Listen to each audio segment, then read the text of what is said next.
असलकुम dear students, welcome to pass MD CAT preparations. Dear student, जिस तरह के हमने सीरीज स्टार्ट की हुई है एमडी कैट फिजिक्स लेक्चर्स की 2025 के लिए, इससे पहले मैं आप लोगों को तमाम chapters according to latest syllabus 2025 PMDC के करवा चुका हूं।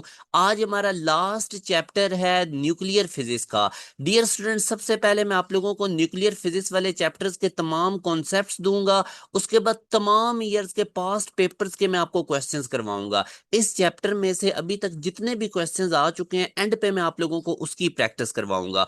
आप लोगों ने इस लेक्चर को खुद भी अच्छे तरीके से देखना है और दोस्तों के साथ भी शेयर करना है। इसके बाद डियर स्टूडेंट्स, एक चैप्टर हमारा रह जाएगा फ्लूइड डायनामिक्स वाला, तो वो भी आने वाले कुछ दिनों में मैं आप लोगों को कंप्लीट करवा दूंगा। ये पूरी जो फिजिक्स की प्ले लिस्ट है, ये मैं एंड स्क्रीन भी लगा दूंगा और इसी वीडियो के डिस्क्रिप्शन में भी आपको मिल जाएगी। तो जिन बच्चों ने प्रीवियस लेक्चर्स नहीं देखे, उनको आप लोगों ने बहुत अच्छे तरीके से देखना है। तो डियर स्टूडेंट्स, ये लेक्चर सीरीज बहुत ज्यादा इंपॉर्टेंट है। आपका कोई भी प्रोविंस है, चाहे आप सिंध प्रोविंस से हैं, बलूचिस्तान से हैं, केपी के से हैं, पंजाब के लिए हैं, ये तमाम प्रोविंसेस की शॉर्ट लिस्टिंग करने के बाद आप लोगों को हर तरह का इसमें कॉन्सेप्ट प्रोवाइड किया जाएगा। तो किसी भी प्रोविंस से आप लोग हैं तो ये लेक्चर्स आप लोगों के लिए बहुत ज्यादा इंपॉर्टेंट है। इन लेक्चर्स को आपने लेना है और साथ अपनी प्रोविंस की टेक्स्ट बुक को देख लेना है। इंशाल्लाह आप लोगों के फिजिक्स में पूरे मार्क्स आएंगे। तो डियर स्टूडेंट्स, अभी हम स्टार्ट करते हैं न्यूक्लियर फिजिक्स में। सबसे पहले न्यूक्लियस को डिस्कस करते हैं। तो डियर स्टूडेंट, जो न्यूक्लियस है ये सबसे पहले रदरफोर्ड ने डिस्कवर किया था। इसके बाद डियर स्टूडेंट्स याद रखें, ये सेंट्रल और मैसिव पार्ट होता है एटम का। न्यूक्लियस किसी भी एटम का सेंट्रल पार्ट होता है और सारा तकरीबन मैस एटम का न्यूक्लियस के अंदर ही होता है। डियर स्टूडेंट, न्यूक्लियर के अंदर जो पार्टिकल होते हैं उनको हम न्यूक्लियॉन्स कहते हैं, और न्यूक्लियस के अंदर जो पार्टिकल्स हैं वो प्रोटॉन्स होते हैं और न्यूट्रॉन्स होते हैं डियर स्टूडेंट्स, और इनको हम कहते हैं क्या है, न्यूक्लियॉन्स। तो जब भी मैंने न्यूक्लियॉन्स कहना है तो आपके माइंड में आ जाए कि मैं प्रोटॉन और न्यूट्रॉन दोनों की बात कर रहा हूँ, दोनों की तादाद की। इनको डियर स्टूडेंट्स हम एटॉमिक मास भी कहते हैं या न्यूक्लियॉन्स नंबर भी कहते हैं। डियर स्टूडेंट, न्यूक्लियस के अंदर प्रोटॉन और न्यूट्रॉन्स होते हैं, दोनों की तादाद को मेरा बेटा हम एटॉमिक मास कहते हैं या न्यूक्लियॉन नंबर कहते हैं। उसके बाद आगे डियर स्टूडेंट अगर हम देखें तो हमें पता है कि न्यूक्लियस के अंदर अब प्रोटॉन है और न्यूट्रॉन है। न्यूट्रॉन पे तो कोई चार्ज नहीं होता, मगर जो प्रोटॉन होता है मेरा बेटा उस पे पॉजिटिव चार्ज होता है। तो इसलिए जो पूरा न्यूक्लियस है हम कहते हैं उसके ऊपर पॉजिटिव चार्ज है। न्यूट्रॉन न्यूट्रल होता है, प्रोटॉन पे पॉजिटिव चार्ज होता है, तो इसलिए न्यूक्लियस पे मेरा बेटा पॉजिटिव चार्ज होता है। और जो प्रोटॉन्स की तादाद होती है किसी भी न्यूक्लियस के अंदर, उनको हम प्रोटॉन नंबर कहते हैं या चार्ज नंबर कहते हैं। मेरा बेटा एटॉमिक मास क्या था, प्रोटॉन प्लस न्यूट्रॉन्स की तादाद। और सिंपल चार्ज नंबर या एटॉमिक नंबर या प्रोटॉन नंबर क्या होगा, सिंपल प्रोटॉन की तादाद। तो ये आप लोगों ने नोट रखना है, ठीक है। प्रोटॉन की तादाद को जी से डिनोट करते हैं और एटॉमिक मास को ए से डिनोट करते हैं, ठीक है। अच्छा जी। उसके बाद जो साइज ऑफ न्यूक्लियस होता है ना, ये डिपेंड करता है एटॉमिक मास पे। ये चीज आपने नोट रखनी है, जितना एटम का साइज मास ज्यादा होगा उतना डियर स्टूडेंट उसके अंदर न्यूक्लियस भी क्या होगा, हमारे पास बड़ा होगा। छोटे एटम का न्यूक्लियस भी छोटा होगा। मेरा बेटा रेडियस ऑफ न्यूक्लियस का रिलेशन याद रखें, R equal to R naught A की पावर 1/3। अब ये ए यहाँ पे एटॉमिक मास है, आर से मुराद रेडियस ऑफ न्यूक्लियस है, और ये आर नॉट मेरा बेटा कॉन्स्टेंट ऑफ प्रोपोर्शनैलिटी है। इसकी वैल्यू होती है 1.2 फर्मी, और एक फर्मी हमें पता है 10⁻⁻15 मीटर के इक्वल होता है। फर्मी बेसिकली लेंथ का यूनिट है, तो एक फर्मी में 10⁻⁻15 मीटर होते हैं। तो 1.2 मल्टीप्लाई बाय 10⁻⁻15, ये भी आप लोगों ने नोट रखना है। आर नॉट की वैल्यू, ठीक है, ए से मुराद एटॉमिक मास। तो रेडियस ऑफ न्यूक्लियस निकालना हो तो ये वाला रिलेशन यूज करना है। इसके अलावा जो वॉल्यूम होता है न्यूक्लियस का मेरा बेटा, उसके लिए भी मैं आपको रिलेशन बताता हूँ। हमें पता है v equal to 4/3 pi R cube है। मेरा बेटा आर की वैल्यू अभी मैंने बताई थी क्या थी, आर नॉट और ए की पावर 1/3। तो ये आर की वैल्यू आप लोग मेरा बेटा इधर प्लग इन करेंगे तो हमारे पास फाइनल ये रिलेशन बनेगा, ठीक है।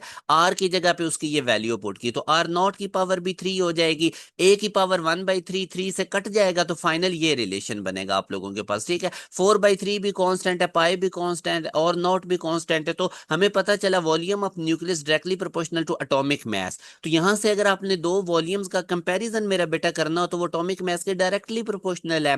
तो V1/V2 इक्वल आ जाएगा A1/A2 के। तो जब आपको दो एटम्स के एटॉमिक मैसेज गिवन होंगे तो आप उनके वॉल्यूम्स को मेरा बेटा कंपैरिजन कर सकते हैं। ठीक हो गया।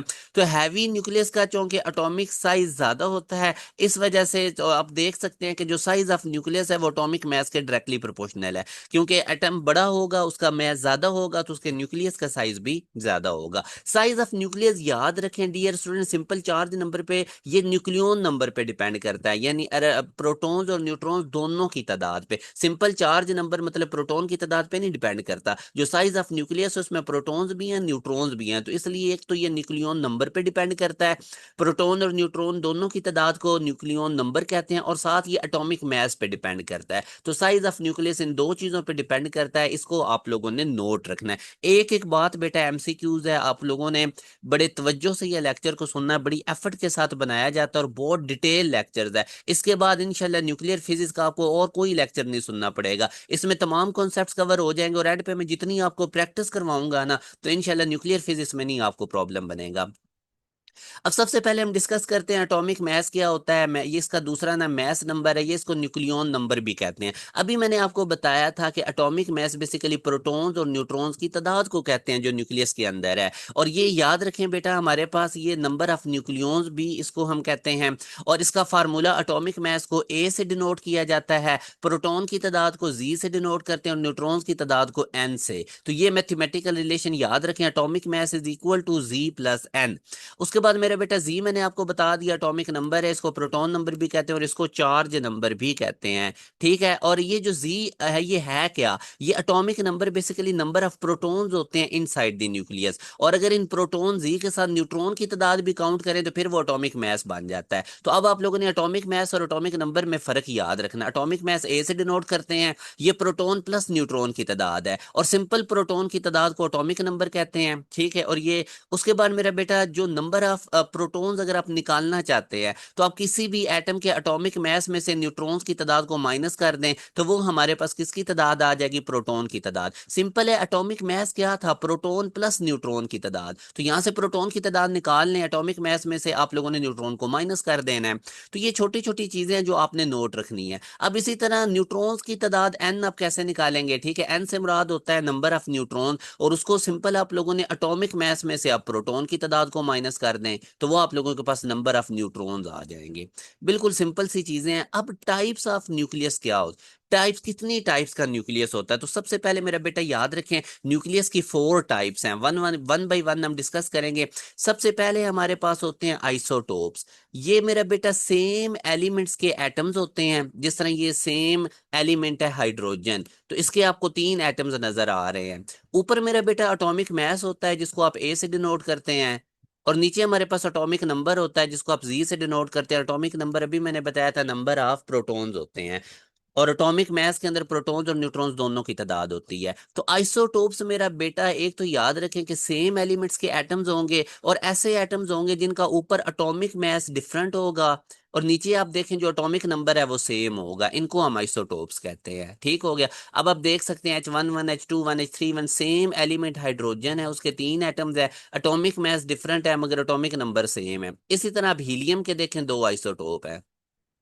अगेन देखें, आइसोटोप सेम एलिमेंट्स के एटम्स होते हैं, ठीक है, सेम एलिमेंट्स के एटम जिनका एटॉमिक मास डिफरेंट, ऊपर अब एटॉमिक मास है, ठीक है। मतलब इन एटॉमिक मास का क्या मतलब है, प्रोटॉन प्लस न्यूट्रॉन की तादाद, और नीचे क्या होता है एटॉमिक नंबर, मतलब सिर्फ प्रोटॉन्स की तादाद। तो इनके अंदर बेटा एटॉमिक मास डिफरेंट होगा और एटॉमिक नंबर सेम होगा। अगेन कार्बन के आप देखें 3 आपको आइसोटोप नजर आ रहे हैं, ठीक है, जिनका एटॉमिक मास डिफरेंट है और एटॉमिक नंबर सेम है। नाइट्रोजन के 2 आप देख सकते हैं आइसोटोप है, एटॉमिक मास डिफरेंट है, एटॉमिक नंबर सेम है। तो टाइप्स ऑफ न्यूक्लियस में पहले हमारे पास जो न्यूक्लियस, ऐसे न्यूक्लियस जिनका सेम एटॉमिक नंबर हो बट डिफरेंट एटॉमिक मास हो, ठीक है, उनको हम क्या कहते हैं, आइसोटोप्स। आई होप ये अब क्लियर हो गया।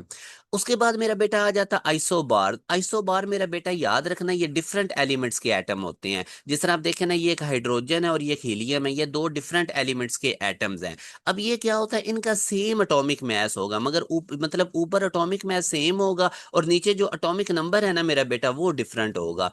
अब आप देख लें, इसका एटॉमिक मास क्या है 3, और हीलियम का भी एटॉमिक मास क्या है 3, मगर इनके नीचे एटॉमिक नंबर आप देखें डिफरेंट है। है, ठीक है, मतलब आइसोटोप्स का उल्टा है। उसके अंदर एटॉमिक मास डिफरेंट था, एटॉमिक नंबर सेम था, और इसके अंदर एटॉमिक मास ऊपर सेम होगा और नीचे एटॉमिक नंबर डिफरेंट होगा। एक और फर्क इनमें क्या है, वो सेम एलिमेंट्स के एटम्स होते हैं आइसोटोप्स, और जो आइसोबार्स है मेरा बेटा वो डिफरेंट एलिमेंट्स के एटम्स होते हैं।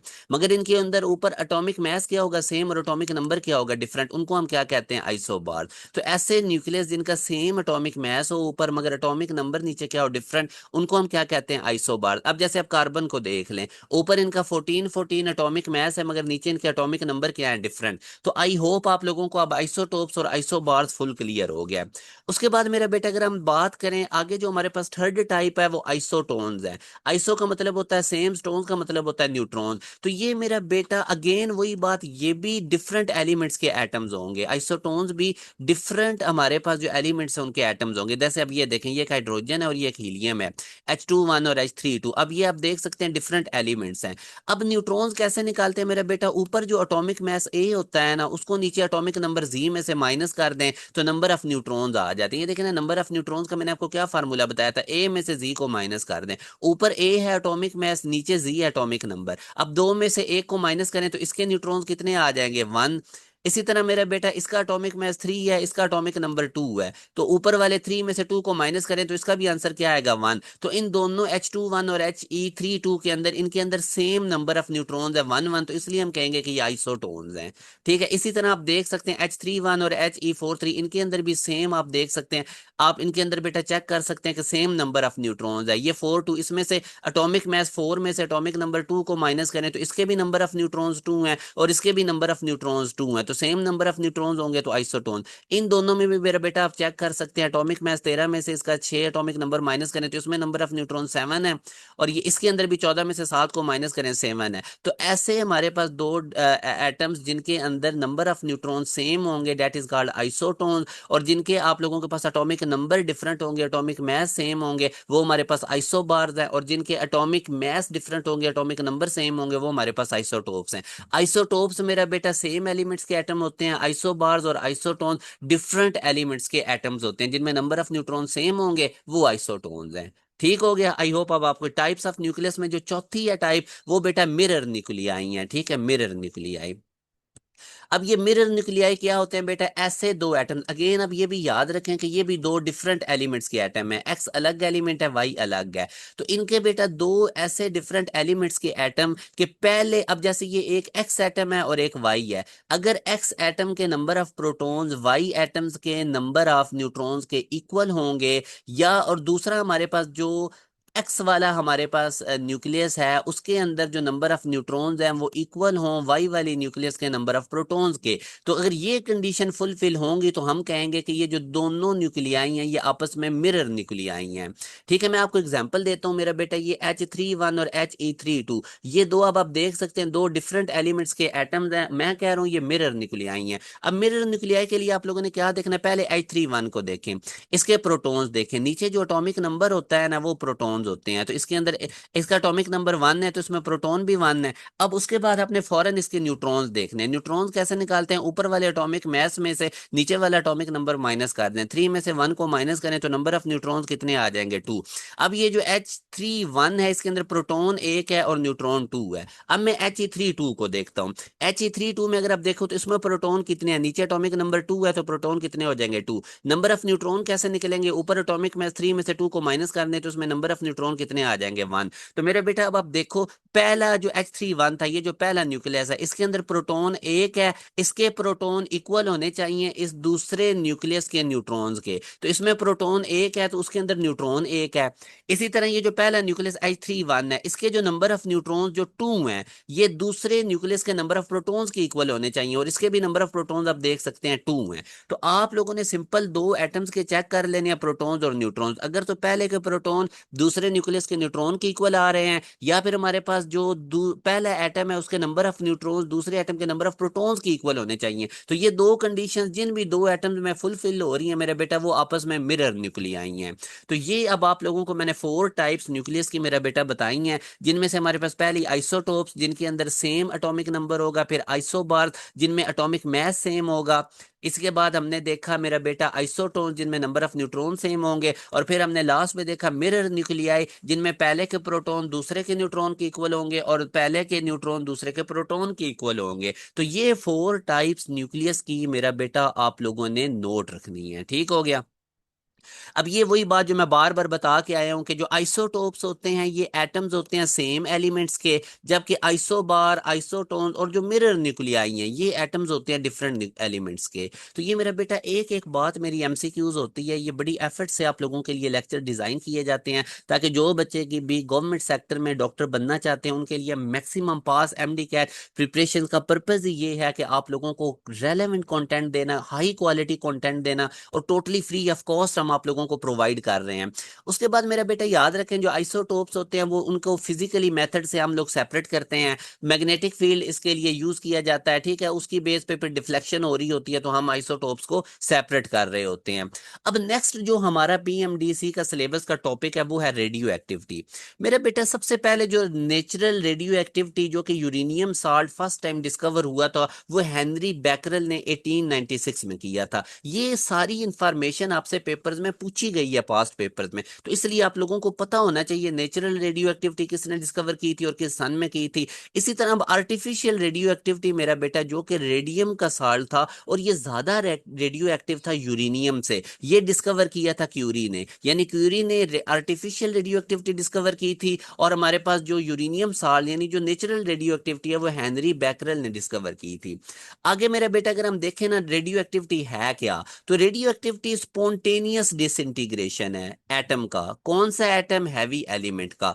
हैवी एलिमेंट कौन सा होता है? जिसका एटॉमिक नंबर 82 से ज्यादा होगा, वो अनस्टेबल होता है, इसलिए वो रेडिएशन इमिट करता है, लाइटर एलिमेंट्स में कन्वर्ट हो जाता है with the emission of radiations. ठीक है, याद रखें बेटा स्पॉन्टेनियस डिसइंटीग्रेशन का मतलब होता है कि ये खुद ब खुद प्रोसेस होता है, मतलब ये एक नेचुरल प्रोसेस है, ये सिर्फ और सिर्फ नेचर पे डिपेंड करेगा उस रेडियो एक्टिव न्यूक्लियस के, बाकी तमाम फैक्टर से ये इंडिपेंडेंट है, टेम्परेचर वगैरह और किसी फैक्टर्स पे रेडियो एक्टिविटी डिपेंड नहीं करती क्योंकि ये स्पॉन्टेनियस डिसइंटीग्रेशन है, ये नेचुरल प्रोसेस है। और ये किन के अंदर होता है? हैवी एलिमेंट जिनके एटॉमिक नंबर 82 से ग्रेटर होते हैं, वो अनस्टेबल होते हैं, वो खुद को स्टेबल करते हैं, लाइटर एलिमेंट्स में कन्वर्ट होते हैं with the emission of radiation. तो ये रेडियो एक्टिविटी है। आगे वो रेडिएशन भी हम पढ़ते हैं, अल्फा बीटा गैमा, सारी मैं आपको डिटेल बताता हूँ।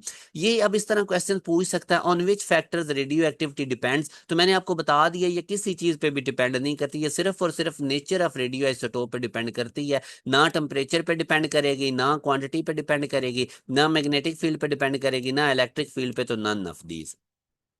आगे बेटा याद रखें रेडियो एक्टिविटी सिर्फ और सिर्फ हैवी एलिमेंट्स के अंदर होती है, उनको हम रेडियो एक्टिव एलिमेंट्स कहते हैं, ये भी आप लोगों ने याद रखना, और उनका एटॉमिक नंबर 82 से ग्रेटर होता है। जैसे जैसे एटॉमिक नंबर बढ़ता है ना, इसकी अब रीजन क्या होती है 82 से ग्रेटर वाले क्यों रेडियो एक्टिव होते हैं? क्योंकि जब एटॉमिक नंबर बढ़ता है ना तो जाहिर है प्रोटॉन्स की तादाद न्यूक्लियस में बढ़ती है। अब वो प्रोटॉन्स की तादाद बढ़ने की वजह से जो इलेक्ट्रोस्टैटिक रिपल्सिव फोर्सेज है ना, प्रोटॉन दोनों पे पॉजिटिव चार्ज होता है तो वो एक दूसरे को रिपल्शन करते हैं। ठीक है, अब एक होती है न्यूक्लियर फोर्स जिसने न्यूक्लियॉन्स को आपस में जोड़ के रखा होता है, प्रोटॉन न्यूट्रॉन्स को आपस में, मगर वो ज्यादा प्रोटॉन्स होने की वजह से रिपल्सिव फोर्स डोमिनेट आ जाती है और न्यूक्लियस ब्रेक हो जाता है, और जब वो ब्रेक होता है तो वो रेडियो एक्टिव रेडिएशन को इमिट करता है और लाइटर एलिमेंट्स में कन्वर्ट हो जाता है।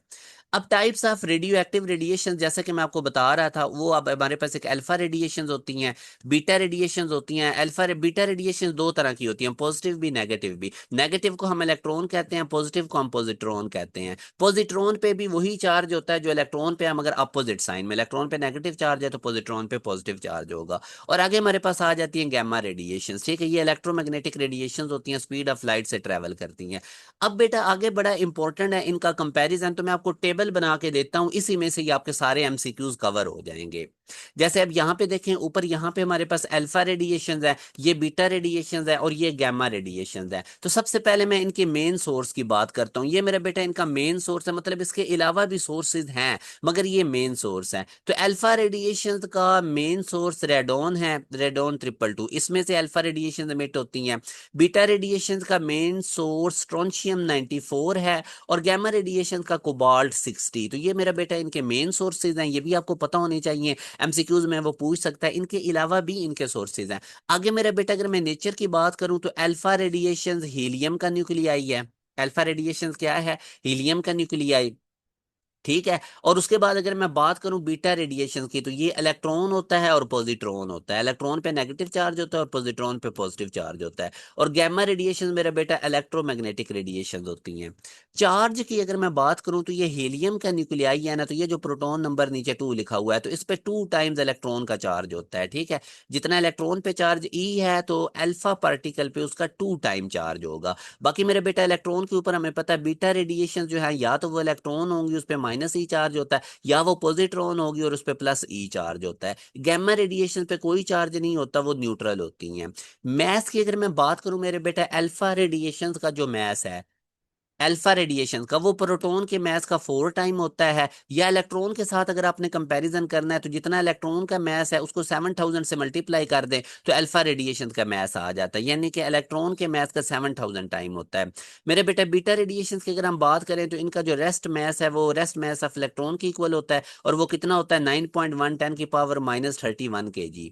आगे गैमा रेडिएशन का बेटा रेस्ट मैस जीरो होता है, और जिन चीजों का भी रेस्ट मैस जीरो होता है उनका रिलेटिव मैस इन्फिनिटी होता है, क्योंकि ये स्पीड ऑफ लाइट से ट्रेवल करती हैं। तो गैमा रेडिएशन का रेस्ट मैस जीरो और रिलेटिव मैस इन्फिनिटी। आगे मैं अगर इनकी स्पीड की बात करूं, तो इनकी स्पीड मेरा बेटा 10⁻7 मीटर पर सेकंड के ऑर्डर में होती है। और जो बीटा रेडिएशन है, इनकी speed almost equal to speed of light होती है। 1% से लेके 99% तक ये स्पीड ऑफ लाइट को अप्रोच कर रही होती है, मगर एग्जैक्ट स्पीड ऑफ लाइट की इक्वल नहीं होती। जबकि gamma radiation totally speed of light से ट्रेवल करती हैं, ठीक है। स्पीड ऑफ लाइट से इनकी इक्वल स्पीड होती है। अब आगे फर्दर उसी टेबल को, कंपैरिजन को हम कंटिन्यू रखते हुए अब हम देखते हैं, क्योंकि ये चार्ज पार्टिकल्स होते हैं, तो इफेक्ट्स ऑफ इलेक्ट्रिक और मैग्नेटिक फील्ड का क्या होता है। अब हमें पता है मेरा बेटा, अल्फा पार्टिकल पे पॉजिटिव चार्ज होता है, तो इसलिए इसकी डिफ्लेक्शन होती है इलेक्ट्रिक या मैग्नेटिक फील्ड में से गुजरते हुए। क्योंकि पॉजिटिव चार्ज है, तो फील्ड के अलोंग इसकी डिफ्लेक्शन होगी, ठीक है। अब ये लेस डिफ्लेक्शन इसकी इस वजह से होती है कि इसका मैस ज्यादा है, तो वो इतना ज्यादा ये डिफ्लेक्ट नहीं होता। होता है फील्ड के अलोंग होता है, मगर कम होता है डिफ्लेक्ट, क्योंकि इसके ऊपर इसका हाई मैस है। अगर मैं बीटा रेडिएशन की बात करूं, तो इनका मैस कम होता है, क्योंकि ये इलेक्ट्रॉन्स या पॉजिट्रॉन होते हैं, तो इनकी डिफ्लेक्शन ज्यादा होती है। मगर बीटा रेडिएशन पे नेगेटिव चार्ज है, तो ये फील्ड के अपोजिट इनकी डिफ्लेक्शन होती है, ठीक है। और कम इनकी डिफ्लेक्शन ज्यादा क्यों होती है? क्योंकि इनका मैस कम है। गैमा रेडिएशन पे मेरा बेटा कोई चार्ज भी नहीं, जब पार्टिकल पे चार्ज ना हो, तो उसकी इलेक्ट्रिक या मैग्नेटिक फील्ड में कोई डिफ्लेक्शन नहीं होती। तो ये वो आपसे एमसीक्यूज पूछ सकता है कि गैमा रेडिएशन की डिफ्लेक्शन होती है या नहीं, तो आपने कहना है नो डिफ्लेक्शन।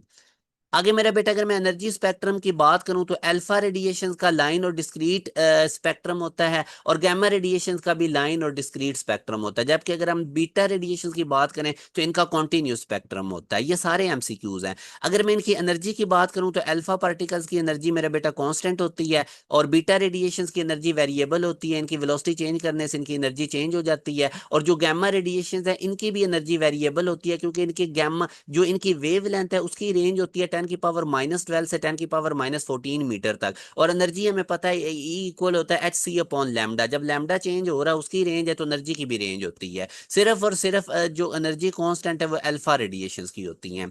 अब अगर interaction of radiation with matter की बात करें मेरा बेटा, तो अल्फा और बीटा पार्टिकल्स के पास तो उस लेवल की एनर्जी ही नहीं है कि ये फोटो इलेक्ट्रिक कॉम्पटन इफेक्ट या पेयर प्रोडक्शन को प्रोड्यूस कर सके। तो इसलिए अल्फा रेडिएशन भी सिंपल हीट प्रोड्यूस करती है मैटर के साथ। बीटा पार्टिकल्स का भी जब मैटर के साथ इंटरेक्शन होता है, तो ये सिंपल हीट प्रोड्यूस करेंगे। जबकि गैमा रेडिएशन मैंने आपको बताया था डॉन ऑफ मॉडर्न फिजिक्स में, कि जो गैमा रेडिएशन होती है मेरा बेटा, इनका जब मैटर के साथ इंटरेक्शन होता है, तो ये फोटो इलेक्ट्रिक इफेक्ट भी प्रोड्यूस करती हैं, कॉम्पटन इफेक्ट भी और पेयर प्रोडक्शन भी, क्योंकि ये हाई एनर्जी इनकी होती है। तो जितना इन फिनोमिनास के लिए, फोटो इलेक्ट्रिक, कॉम्पटन इफेक्ट और पेयर प्रोडक्शन के लिए जितनी एनर्जी चाहिए, वो इनके पास होती है, और ये वो इफेक्ट्स प्रोड्यूस करते हैं। अब अगर बेटा मैं आगे नेक्स्ट कंपैरिजन टेबल का बात करूं, तो ये बहुत ज्यादा इंपॉर्टेंट टेबल्स हैं। आप लोगों ने बहुत तवज्जो से इनको समझना है। आयोनाइजेशन एबिलिटी और पेनिट्रेटिंग पावर का मेरे बेटा आपस में इनवर्स रिलेशन होता है।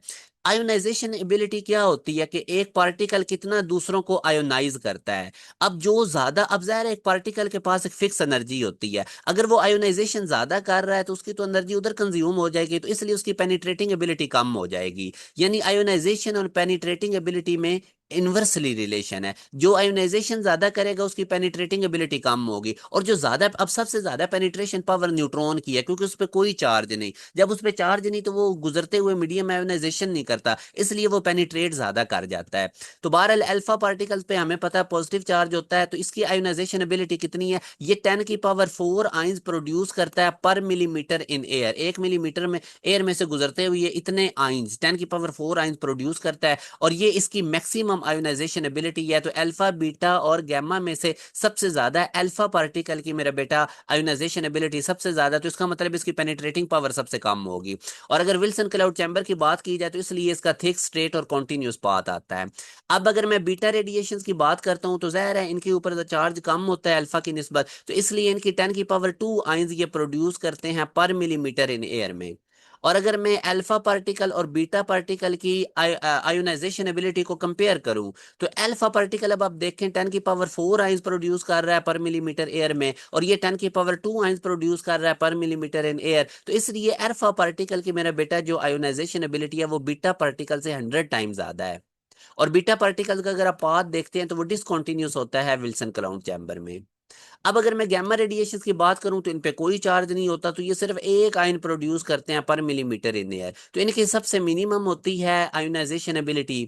और अगर मैं अल्फा पार्टिकल को गैमा से कंपेयर करूं इनकी आयोनाइजेशन, तो अल्फा 10⁻⁴ आइंस पर मिलीमीटर प्रोड्यूस कर रहा था, और गैमा रेडिएशन देर में से गुजरते हुए 1 आइन प्रोड्यूस कर रही थी पर मिलीमीटर। तो इसका मतलब ये हुआ कि अल्फा पार्टिकल की आयोनाइजेशन 10⁻⁴ टाइम्स गैमा की आयोनाइजेशन से ज्यादा है, और 10⁻⁴ को हम 10,000 कहते हैं। इसी तरह अगर मैं बीटा की और गैमा रेडिएशन की प्रोड्यूस करूं, तो बीटा आप देख सकते हैं 10⁻² आइंस प्रोड्यूस कर रहा है एयर में से गुजरते हुए, जबकि गैमा रेडिएशन 1 आइन प्रोड्यूस करता है पर मिलीमीटर। तो इसका मतलब जो बीटा की भी आयोनाइजेशन एबिलिटी है वो गैमा रेडिएशन से 100 टाइम्स ज्यादा है। तो ये मेरे बेटा कंपैरिजन भी करना मैंने सारा कुछ लिख दिया है ताकि आप लोगों को याद करने में बड़ी आसानी हो। अब पेनिट्रेटिंग एबिलिटी, जैसे कि मैंने आपको बताया था कि अल्फा पार्टिकल की हमारे पास आयोनाइजेशन एबिलिटी सबसे ज्यादा है, तो इसकी पेनिट्रेशन क्या हो जाएगी, मिनिमम, और ये फ्यू सेंटीमीटर तक पेनिट्रेट होता है मीडियम में। और जो बीटा रेडिएशन है, चूंकि इसकी आयोनाइजेशन कम थी अल्फा से, इसलिए इसकी पेनिट्रेशन ज्यादा होगी अल्फा पार्टिकल्स, और कितनी, ये फ्यू मीटर तक पेनिट्रेट करता है। सबसे ज्यादा गैमा रेडिएशन मेरा बेटा इनकी है, गैमा रेडिएशन की सबसे ज्यादा पेनिट्रेशन पावर है, क्योंकि इनकी आयोनाइजेशन पावर कम है। ठीक हो गया। तो ये आप देख सकते हैं कि इनकी मैक्सिमम पेनिट्रेशन होती है और ये ओबे करती है इनवर्स स्केयर लॉ। तो ये बेटा जो इनका कंपैरिजन होता है ना वो सेम एनर्जी पे होता है, ठीक है। तो सेम एनर्जी पे अगर आप देखेंगे ना, तो आयोनाइज तीनों की जब सेम एनर्जी होगी तो आयोनाइजेशन एबिलिटी सबसे ज्यादा अल्फा पार्टिकल की होगी, और पेनिट्रेशन एबिलिटी सबसे ज्यादा गैमा रेडिएशन की होंगी। जो पार्टिकल ज्यादा आयोनाइज कर रहा है वो उतना कम पेनिट्रेट करेगा, क्योंकि उसकी ज्यादा एनर्जी तो आयोनाइजेशन में यूज हो जाएगी, तो फिर वो पेनिट्रेशन कम करेगा। आगे मेरे बेटा अगर हम देखें तो इनको अब्जॉर्ब कौन करता है, अल्फा रेडिएशन को पेपर एब्जॉर्ब करता है, बीटा रेडिएशन को एल्यूमिनियम एब्जॉर्ब करती है, और गैमा रेडिएशन को अगर आप देखेंगे तो लेड एब्जॉर्ब करता है। मेरा बेटा लेड जो है ना, ये all kind of radio active radiation को एब्जॉर्ब करता है, चाहे अल्फा हो, बीटा हो, गैमा हो, तो इसको यूज भी किया जाता है। अब अगर मैं इनके डिके की बेटा बात करूँ ना, तो alpha radiation basically helium nuclei है। तो अगर किसी न्यूक्लियस में से अल्फा पार्टिकल निकल रहा है ना, डिके हो रहा है, तो उस न्यूक्लियस के एटॉमिक मास में से 4 का डिक्रीज आ जाएगा, और एटॉमिक नंबर में से 2 का डिक्रीज आ जाएगा। क्योंकि अगर आप हीलियम को मेरा बेटा जो अल्फा पार्टिकल अगर आप देखते हो ना, तो ये हीलियम के न्यूक्लियाई है, इसका एटॉमिक मास 4 है और एटॉमिक नंबर 2 है। तो जब आप किसी भी एटम में से अल्फा पार्टिकल रिलीज होगा तो उसका एटॉमिक मास में 4 की कमी आ जाएगी और उसके एटॉमिक नंबर में 2 की कमी आ जाएगी। बीटा रेडिएशन बेटा दो तरह की हो सकती हैं, या तो इलेक्ट्रॉन का डिके होगा या पॉजिट्रॉन का डिके होगा।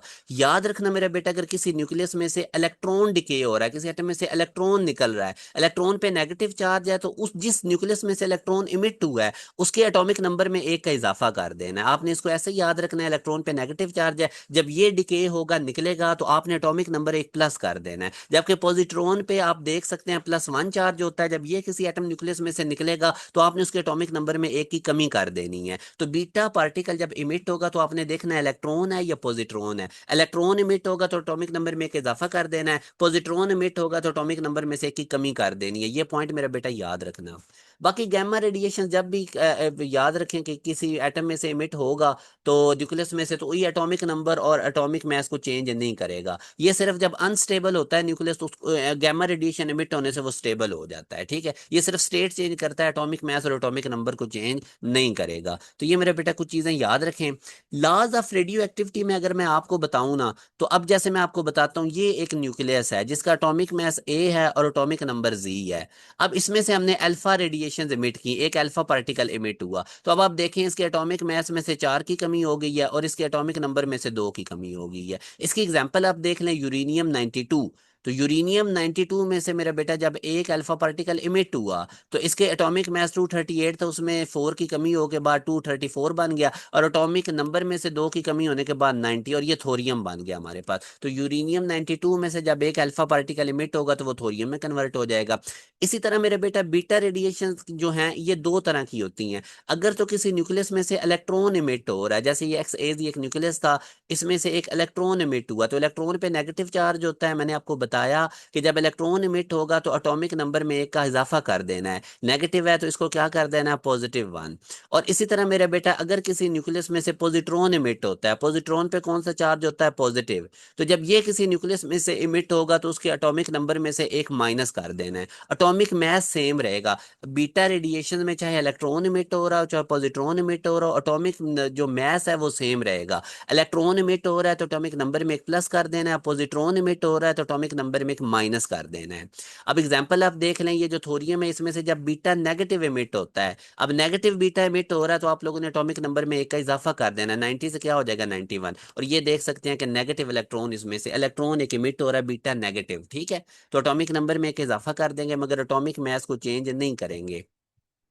गैमा रेडिएशंस का मैंने आपको बताया कि जब किसी न्यूक्लियस में से गैमा रेडिएशन इमिट होंगी तो वो सिर्फ और सिर्फ वो अनस्टेबल होगा न्यूक्लियस, तो वो स्टेबल हो जाएगा, बाकी एटॉमिक मास और एटॉमिक नंबर में किसी किस्म का कोई भी इजाफा नहीं होगा, ठीक है। तो ये मेरे बेटा आप लोगों ने याद रखना है। अब आप सोच रहे होंगे कि जो हमारे पास जो न्यूक्लियस है उसमें तो इलेक्ट्रॉन नहीं होते, तो ये इलेक्ट्रॉन किधर से आ जाते हैं। तो याद रखें मेरे बेटा, जो हमारे पास प्रोटॉन और न्यूट्रॉन का डिके होता है न्यूक्लियस के अंदर, ठीक है। अब मैं आपको बताता हूँ, for example neutron decay nucleus में कैसे होता है। जब न्यूक्लियस के अंदर से न्यूट्रॉन इमिट होता है, न्यूट्रॉन डिके होता है, तो वो कन्वर्ट हो जाता है प्रोटॉन में, और साथ एक इलेक्ट्रॉन इमिट होता है और साथ एक एंटी न्यूट्रिनो। इलेक्ट्रॉन होगा तो साथ एंटी न्यूट्रिनो, ठीक है। याद रखें जब भी न्यूक्लियस में न्यूट्रॉन का डिके होगा तो वो प्रोटॉन में कन्वर्ट हो जाएगा, इलेक्ट्रॉन में कन्वर्ट हो जाएगा और एंटी न्यूट्रिनो में। तो अब आप देखें, न्यूक्लियस के अंदर इलेक्ट्रॉन इमिट हो नहीं गया, न्यूट्रॉन के डिके होने से इलेक्ट्रॉन इमिट हो नहीं गया न्यूक्लियस के अंदर, ये देखें न्यूट्रॉन के डिके होने से। तो मेरे बेटा याद रखें, जो न्यूट्रॉन और प्रोटॉन की रेशियो होती है, जब न्यूट्रॉन डिके होगा तो न्यूट्रॉन की तादाद क्या हो जाएगी, कम, और न्यूट्रॉन डिके होने से प्रोटॉन की तादाद क्या हो जाएगी, इजाफा, क्योंकि न्यूट्रॉन डिके होकर प्रोटॉन में कन्वर्ट होगा। तो नीचे डिनोमिनेटर बड़ा हो गया, तो इसका मतलब न्यूट्रॉन और प्रोटॉन की रेशियो क्या हो जाएगी, डिक्रीज। तो अगर मैं कभी कहूं कि किसी न्यूक्लियस में न्यूट्रॉन और प्रोटॉन की रेशियो डिक्रीज हो रही है, तो आप लोगों ने क्या कहना है, वहां पे क्या हो रहा है, न्यूट्रॉन और प्रोटॉन की रेशियो अगर डिक्रीज हो रही है तो आप लोगों ने क्या कहना है, वहां पे क्या हो रहा है, न्यूट्रॉन का डिके। इसी तरह न्यूक्लियस के अंदर प्रोटॉन का भी डिके होता है। मेरे बेटा ये प्रोटॉन है ना, जब ये डिके होगा तो ये न्यूट्रॉन में कन्वर्ट हो जाएगा। अब यहाँ पे पॉजिट्रॉन बनेगा, जब पॉजिट्रॉन बनेगा तो यहाँ पे न्यूट्रिनो बनेगा, ये चीज याद रखें, ठीक है। प्रोटॉन डिके होगा न्यूट्रॉन के अंदर, पॉजिट्रॉन के अंदर और न्यूट्रिनो के अंदर। न्यूट्रॉन न्यूक्लियस में डिके होता है प्रोटॉन, इलेक्ट्रॉन और एंटी न्यूट्रिनो में। अब अगर मैं प्रोटॉन डिके के केस में न्यूट्रॉन और प्रोटॉन की रेशियो अगर देखता हूं, तो अब तो प्रोटॉन डिके हो रहा है, वो कम हो रहे हैं और न्यूट्रॉन बढ़ रहे हैं। तो न्यूट्रॉन की तादाद बढ़ने से जब नोमिनेटर बढ़ेगा तो न्यूट्रॉन और प्रोटॉन की रेशियो क्या हो जाएगी, इंक्रीज। तो अगर न्यूक्लियस में न्यूट्रॉन और प्रोटॉन की रेशियो इंक्रीज हो रही है तो वो प्रोटॉन डिके हो रहा है, और अगर हमारे पास न्यूक्लियस के अंदर न्यूट्रॉन और प्रोटॉन की रेशियो डिक्रीज हो रही है तो वो न्यूट्रॉन डिके हो रहा है। तो ये आई होप डियर स्टूडेंट्स आप लोगों को आप कॉन्सेप्ट क्लियर हुआ। उसके बाद मेरा बेटा, ये जो रेडिएशंस होती है ना, इनकी इंटेंसिटी जब ये किसी मीडियम में पेनिट्रेट करते हैं तो इनकी इंटेंसिटी निकालने के लिए ये वाला फार्मूला होता है। मीडियम में गुजरने से पहले रेडिएशन की जो इंटेंसिटी है वो आई नॉट है, और मीडियम के अंदर एक्स डिस्टेंस कवर करने के बाद जो उसकी रेडिएशन है वो क्या हो जाएगी, और जो उसकी इंटेंसिटी है उस रेडिएशन की वो आई होगी, और ये जो म्यू है ये एब्जॉर्प्शन कोफिशिएंट है। अब अगर कोई रेडिएशन कंप्लीटली किसी चीज मीडियम में एब्जॉर्ब हो गई है तो फिर हमारे पास ये आई की वैल्यू 0 आ जाएगी, क्योंकि एक्स 0 हो जाएगा। जैसे कि मैं आपको बताता हूँ, ये मेरे पास पेपर है, ये मेरे पास एल्यूमिनियम है और ये मेरे पास लेड है। अब यहाँ से अल्फा पार्टिकल आया, ठीक है, इस तरह पड़े हुए हैं पेपर, एल्यूमिनियम, लेड। तो अल्फा पार्टिकल मेरा बेटा पता है हमें कि वो पेपर के अंदर ये एब्जॉर्ब हो जाएगा, वो इससे बाहर निकलेगा ही नहीं, एल्यूमिनियम की तरफ जाएगी ही नहीं। अब अगर बीटा पार्टिकल है तो वो पेपर में से तो गुजर जाएगा मगर उसको एल्यूमिनियम क्या कर लेगी, एब्जॉर्ब। इसी तरह जब गैमा रेडिएशन है वो पेपर में से भी गुजर जाएगी, एल्यूमिनियम में से भी गुजर जाएगी, तो लेड उसको एब्जॉर्ब कर लेगा। तो ये भी आप लोगों को पता होना चाहिए। अच्छा, अब मैं आपसे क्वेश्चन पूछता हूँ, जैसे ये यूरेनियम है, इसमें से 4 अल्फा पार्टिकल्स निकले और 3 बीटा पार्टिकल्स निकले। तो अब आपने मुझे बताना है कि आपसे वो यही पूछेगा अब इसका एटॉमिक मास और एटॉमिक नंबर कितना है, ठीक है। तो अब मुझे आप बताएं मेरे बेटा, 4 अल्फा पार्टिकल किसका न्यूक्लियाई होता है, हीलियम का। तो 4 अल्फा का मतलब है 4 हीलियम के न्यूक्लियाई। इनका एटॉमिक मास एक न्यूक्लियर हीलियम का होता है 4 और एटॉमिक नंबर कितना होता है 2। तो अब ये 4 निकल रहे हैं ना हीलियम के न्यूक्लियाई, तो एटॉमिक मास 4 को 4 से मल्टीप्लाई करो कितना हो जाएगा 16, और एटॉमिक नंबर 2 है ना नीचे, 4 से मल्टीप्लाई करो तो कितना हो गया 8। मतलब ये कि इस यूरेनियम 92 में से जब 4 अल्फा पार्टिकल इमिट होंगे तो इसके एटॉमिक मास में 16 की कमी आ जाएगी और एटॉमिक नंबर 8 की कमी आ जाएगी। अब इसके साथ 3 बीटा पार्टिकल भी, बीटा नेगेटिव भी इमिट हो रहे हैं। तो मैंने आपको बताया था कि जब बीटा नेगेटिव इमिट होता है तो एटॉमिक नंबर में इजाफा होता है, एटॉमिक मास सेम रहता है। अब 3 बीटा नेगेटिव इमिट हो रहे हैं, 3 बीटा नेगेटिव इमिट हो रहे हैं, तो एटॉमिक मास में कोई फर्क नहीं पड़ेगा, मगर जो एटॉमिक नंबर है उसमें 3 का इजाफा हो जाएगा। एक बीटा नेगेटिव इमिट होने से एटॉमिक मास में, एटॉमिक नंबर में 1 का इजाफा होता है, तो 3 बीटा नेगेटिव इमिट होने से ये नीचे एटॉमिक नंबर में 3 का इजाफा होगा। ठीक है, अब टोटल रिजल्ट हम देखते हैं। जब 4 अल्फा और 3 बीटा निकले तो टोटल एटॉमिक मास में कितनी कमी हो जाएगी, 4 अल्फा निकलने से 16 एटॉमिक मास कम करना है। 3 बीटा के केस में तो एटॉमिक मास सेम रहेगा। तो 234 में से आप लोगों ने 16 को माइनस कर देना है, तो वो क्या आ जाएगा, 218। एटॉमिक मास 218 हुआ। अब 4 अल्फा पार्टिकल निकलने की वजह से एटॉमिक नंबर कितना कमी हुई, 8 का। तो 92 में से 8 माइनस करेंगे तो 84। मगर फिर 3 बीटा नेगेटिव भी इमिट हुए, 3 बीटा नेगेटिव इमिट होने की वजह से एटॉमिक नंबर में 3 का इजाफा भी करना है। तो पहले 92 में से 8 माइनस करें 84, फिर 3 का इजाफा करेंगे तो 87। तो इस तरह से मेरा बेटा आप लोगों ने इन क्वेश्चंस को डील करना है, कितने अल्फा निकल रहे हैं, कितने बीटा पार्टिकल्स इमिट हो रहे हैं, तो उस हिसाब से आप लोगों ने इसकी किया करना है। अब जैसे ये देखें, हमारे पास एक पी है, पी। तो इस पी में अब अगर आप देखते हैं ना, पी से क्यू एलिमेंट बन रहा है, क्यू से आर बन रहा है, आर से एस बन रहा है, एस से टी। तो अब आपसे पूछ रहा है किस तरह की इमिशंस हो रही हैं। पहले आप पी को देखो, पी से पी ए जी से Q A ji plus one मिला, मतलब एटॉमिक नंबर में एक प्लस हो रहा है। तो एटॉमिक नंबर में एक प्लस तब होता है जब बीटा नेगेटिव इमिट हो। पी से क्यू बनते हुए सिर्फ बीटा नेगेटिव इमिट हुआ है, एटॉमिक मास सेम रहा है और एटॉमिक नंबर में एक का इजाफा हो गया है। उसके बाद अब Q A ji plus one से जब आर बना, तो अब देखो एटॉमिक मास में 4 की कमी हुई है। इधर से हमें पता चल गया कि एक अल्फा पार्टिकल इमिट हुआ है। अल्फा पार्टिकल जब इमिट होगा तो इसके एटॉमिक मास में 4 की कमी हो जाएगी और एटॉमिक नंबर में से जी प्लस वन में से 2 की कमी हो जाएगी, 2 माइनस करना है। तो +1 -2 किया तो ये Z-1 आ गया। तो इसका मतलब एक अल्फा पार्टिकल इमिट हुआ है ये क्यू से आर में जाते हुए। उसके बाद आर से एस में मेरा बेटा जाते हुए आप देखें, atomic mass A-4 as it is रहा है, मगर जो एटॉमिक नंबर Z-1 है उसमें से अगेन एक माइनस हो गया है। -1 में -1 करें तो -2, इसका मतलब अगेन एक बीटा नेगेटिव इमिट हुआ है। बीटा नेगेटिव इमिट हुआ है या बीटा पॉजिटिव इमिट हुआ है, बताएं जी, कमेंट सेक्शन में बताएं। जब बीटा पॉजिटिव इमिट होगा तो फिर एटॉमिक नंबर में से हम एक माइनस करते हैं, ठीक है। ये बीटा पॉजिटिव है ना, तो एक हुआ है तो एक इसमें माइनस करेंगे, तो ये -1 ये -2 हो गया, ठीक हो गया। उसके बाद अब एस में से टी की तरफ जाते हुए अगेन देखें ना, तो एटॉमिक मास इसका चेंज हुआ है, वो A-4 ही है, इधर भी A-4 है, और एटॉमिक नंबर इधर A-2 है, इधर भी A-2 है। तो इसका मतलब अब गैमा रेडिएशन इमिट हुई हैं। तो इस तरह से मेरा बेटा आप लोगों ने इन क्वेश्चंस आपसे आ सकते हैं, आप लोगों ने पूछना होता है। अब एक और बड़ा इंपॉर्टेंट मैंने आपको कॉन्सेप्ट देना है कि कोई भी न्यूक्लियस है उसके हम आइसोटोप्स कैसे बना सकते हैं। तो उसके लिए अब देखें आइसोटोप का कॉन्सेप्ट क्या था कि एटॉमिक मास क्या होने चाहिए, डिफरेंट, एटॉमिक नंबर सेम। अब अगर आपने एटॉमिक मास डिफरेंट करने हैं तो बीटा पार्टिकल्स एमिट करने से तो एटॉमिक मास सेम रहता है, गैमा रेडिएशन वैसे ही ना एटॉमिक मास को कुछ करती है ना एटॉमिक नंबर को। तो किसी भी न्यूक्लियस के आइसोटोप्स बनाने के लिए आपको उसमें से मिनिमम एक अल्फा पार्टिकल एमिट करवाना होगा। अब होगा क्या, जब आप एक अल्फा पार्टिकल एमिट करवाएंगे ना, फॉर एग्जांपल इसमें से आपने एक अल्फा पार्टिकल एमिट करवाया इधर, तो ये वाई वाला एक न्यू एटम बन गया। इसके अब आप देखें एटॉमिक मास में से ये अल्फा पार्टिकल 4 की कमी कर देगा और एटॉमिक नंबर में से 2 की कमी कर देगा। मगर आपने इसके आइसोटोप्स बनाने थे, तो आइसोटोप्स के लिए एटॉमिक मास तो डिफरेंट होना चाहिए, जो कि एक अल्फा पार्टिकल एमिट होने से हो गया है। इसका एटॉमिक मास ए है और इसका A-4 है। मगर अब इसने एटॉमिक नंबर भी चेंज कर दिया, अल्फा पार्टिकल ने, इसका एटॉमिक नंबर जी था तो इसका Z-2 हो गया है। एटॉमिक नंबर सेम करने के लिए मुझे इसमें +2 ऐड करना पड़ेगा। और +2 का कब इजाफा होता है, जब मैं दो नेगेटिव, मतलब प्लस 2 का कब इसमें इजाफा होगा, जब मैं दो नेगेटिव बीटा पार्टिकल्स इमिट करूंगा। दो नेगेटिव बीटा, समझ लगी, दो इलेक्ट्रॉन्स इसमें से इमिट करवाएंगे तो एटॉमिक नंबर में +2 हो जाएगा, -2 +2 तो एटॉमिक नंबर सेम हो जाएगा। तो ये अब बड़ी समझने की बात है कि अगर कभी भी आपने किसी एटम में से आइसोटोप्स उसके बनाने हैं ना, तो उसमें से मिनिमम एक अल्फा पार्टिकल आपको इमिट करवाना होगा। अब वो अल्फा पार्टिकल इमिट करवाने की वजह से एटॉमिक नंबर में जो 2 की कमी हो गई है, तो एटॉमिक नंबर सेम करने के लिए आपको मिनिमम 2 बीटा नेगेटिव पार्टिकल भी इमिट करवाने होंगे। मतलब अल्फा पार्टिकल 1 और बीटा पार्टिकल 2, तो इनकी अगर मैं रेशियो देखूंगा तो अल्फा और बीटा की रेशियो 1:2 होनी चाहिए। तो आइसोटोप्स बनाने के लिए अल्फा और बीटा की रेशियो 1/2 होनी चाहिए। फॉर एग्जाम्पल किसी एटम में से 4 अल्फा पार्टिकल्स और 8 नेगेटिव बीटा अगर इमिट हो रहे हैं, तो वो आइसोटोप्स बनाएंगे या नहीं, बनाएंगे, क्योंकि अल्फा 4 है, बीटा -8 है, तो 4/8 करेंगे तो रेशियो कितनी आएगी अल्फा और बीटा की, 1/2। तो जब भी अल्फा और बीटा की रेशियो मेरा बेटा 1/2 होगी तो वो आइसोटोप्स बनाएंगे। तो आइसोटोप्स के लिए अल्फा और बीटा की रेशियो भी याद रखें, और मिनिमम कितना अल्फा निकालना होता है, 1, और बीटा कितने, 2, और कौन से बीटा, नेगेटिव।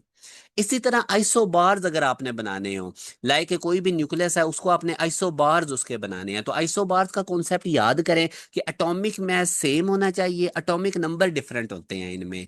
तो अब एटॉमिक नंबर डिफरेंट आप चाहे बीटा पॉजिटिव इमिट करके भी कर सकते हो और बीटा नेगेटिव भी इमिट करके, ठीक है। फॉर एग्जाम्पल इसमें से अगर आप बीटा पॉजिटिव इमिट करेंगे तो एटॉमिक नंबर में से एक की कमी हो जाएगी, बीटा नेगेटिव इमिट करेंगे तो एटॉमिक नंबर में प्लस हो जाएगा। तो आइसोबार्स जब भी आपने बनाने हैं तो अल्फा पार्टिकल नहीं इमिट करवाना, बीटा पार्टिकल मिनिमम आपको एक इमिट करवाना होगा, वो चाहे पॉजिटिव हो या नेगेटिव हो। Isobars mean atomic mass same और एटॉमिक नंबर डिफरेंट, इसलिए अल्फा पार्टिकल नहीं इमिट करवाना आइसोबार्स में कन्वर्ट करते हुए, क्योंकि वो एटॉमिक मास को भी क्या कर देता है, चेंज कर देता है। सिंपल एक बीटा इमिट करवाना है, वो चाहे पॉजिटिव करवा लें चाहे नेगेटिव करवा दें, ठीक है।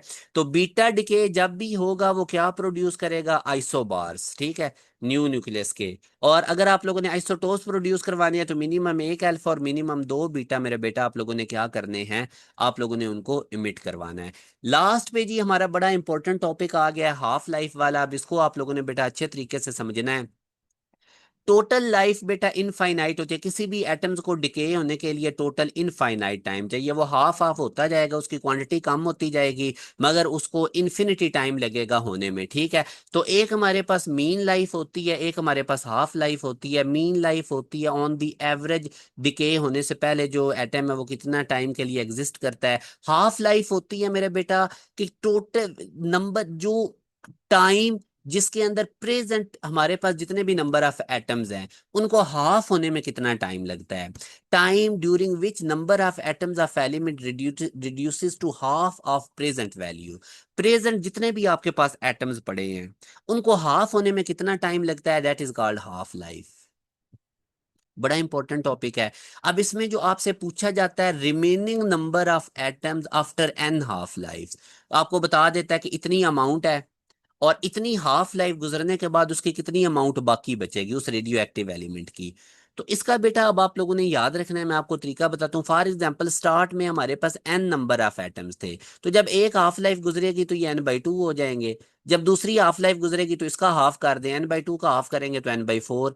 तीसरी हाफ लाइफ गुजरेगी तो इसका फिर हाफ कर दें, n/4 को 1/2 से मल्टीप्लाई करें तो n/8। फिर इसका हाफ करें यानी नीचे 2 से मल्टीप्लाई करें तो n/16। फिर हाफ करें तो n/32।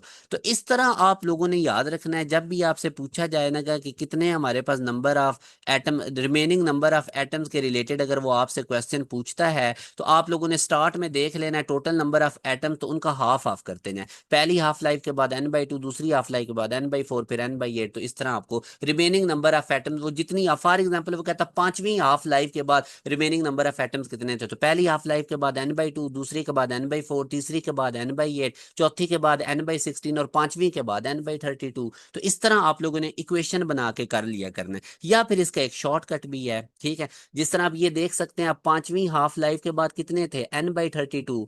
तो इसको आप लिख सकते हैं n/2 की पावर n। अब पांचवी हाफ लाइफ है तो n की जगह 5 पुट करें, 2 की पावर 5, वही ना बन गया 32।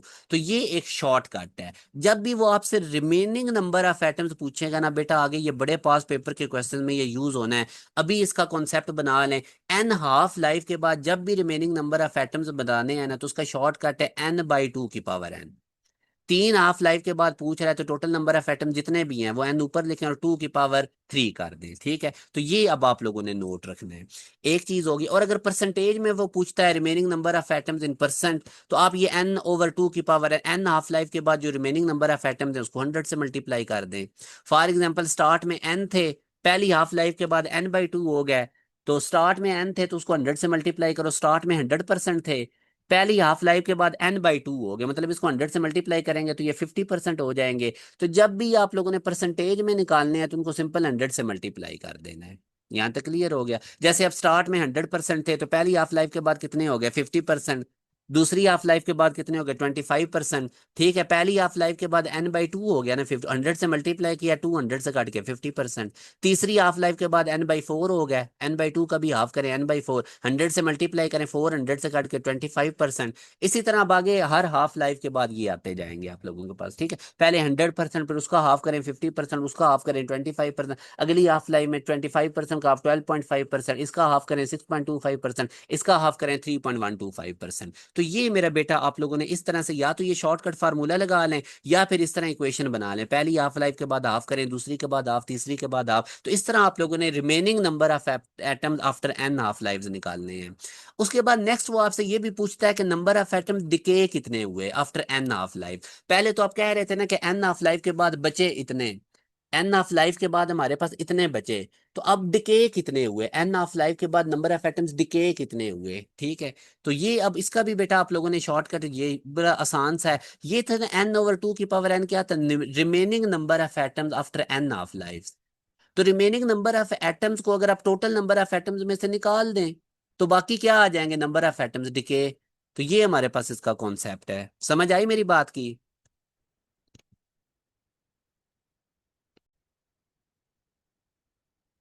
मेरा बेटा अब आप लोगों ने ना ये कॉन्सेप्ट समझना है। मैंने आपको बताया कि number of atoms decayed after N of life आप कैसे निकालेंगे, कि जो नंबर ऑफ एटम्स रिमेनिंग थे आफ्टर एन ऑफ लाइफ वो थे n/2 की पावर n। आप उसको total number of atoms n में से सब्ट्रैक्ट कर दें तो आप लोगों के पास number of atoms decayed after N of life आएगा। अब फॉर एग्जांपल मैं अगर बात करता हूं कि मेरे पास जो नंबर ऑफ एटम्स, जो मेरे पास नंबर ऑफ एटम्स रिमेनिंग थे, पहले अगर मेरे पास total number of atoms n है, तो पहली हाफ लाइफ के बाद n/2 रह जाएंगे, अगली हाफ लाइफ के बाद n/4, फिर इसका हाफ करूंगा तो नेक्स्ट हाफ लाइफ के बाद n/8 मेरे पास रिमेनिंग हो गए, फिर n/16। ये चीज मैं अभी पीछे आपको बता के आया हूँ पिछली स्लाइड पे, number of atoms remaining after n half life. अब मैंने इसमें आपको बताना है कि number of atoms decayed after n half lives वो कैसे निकालेंगे। अब शुरुआत में तो हमारे पास नंबर ऑफ एटम्स n ही रिमेनिंग थे, तो मतलब डिके कितने हुए, यहाँ पे 0 हो जाएंगे। यहाँ पे डिके कितने हो गए, 0। फिर आप लोगों ने जब आपके पास पहली हाफ लाइफ के बाद number of atoms remaining n/2 है, तो डिके कितने हुए, n टोटल में से n/2 माइनस कर दें तो वो n/2 ही आ जाएगा। फिर आफ्टर सेकंड हाफ लाइफ मेरे पास number of atoms remaining n/4 थे, तो मैं नंबर ऑफ एटम्स डिकेड कैसे निकालूंगा, टोटल एन में से ये टोटल एन में से जब मैं एन बाई फोर माइनस करूंगा मेरा बेटा, इसका एलसीएम लेंगे आप, तो आपके पास number of atoms decayed 3n/4 आएगा। फिर इसी तरह आप n/8 को टोटल नंबर n में से माइनस करेंगे तो आप लोगों के पास डिकेड 7n/8 आ जाएगा।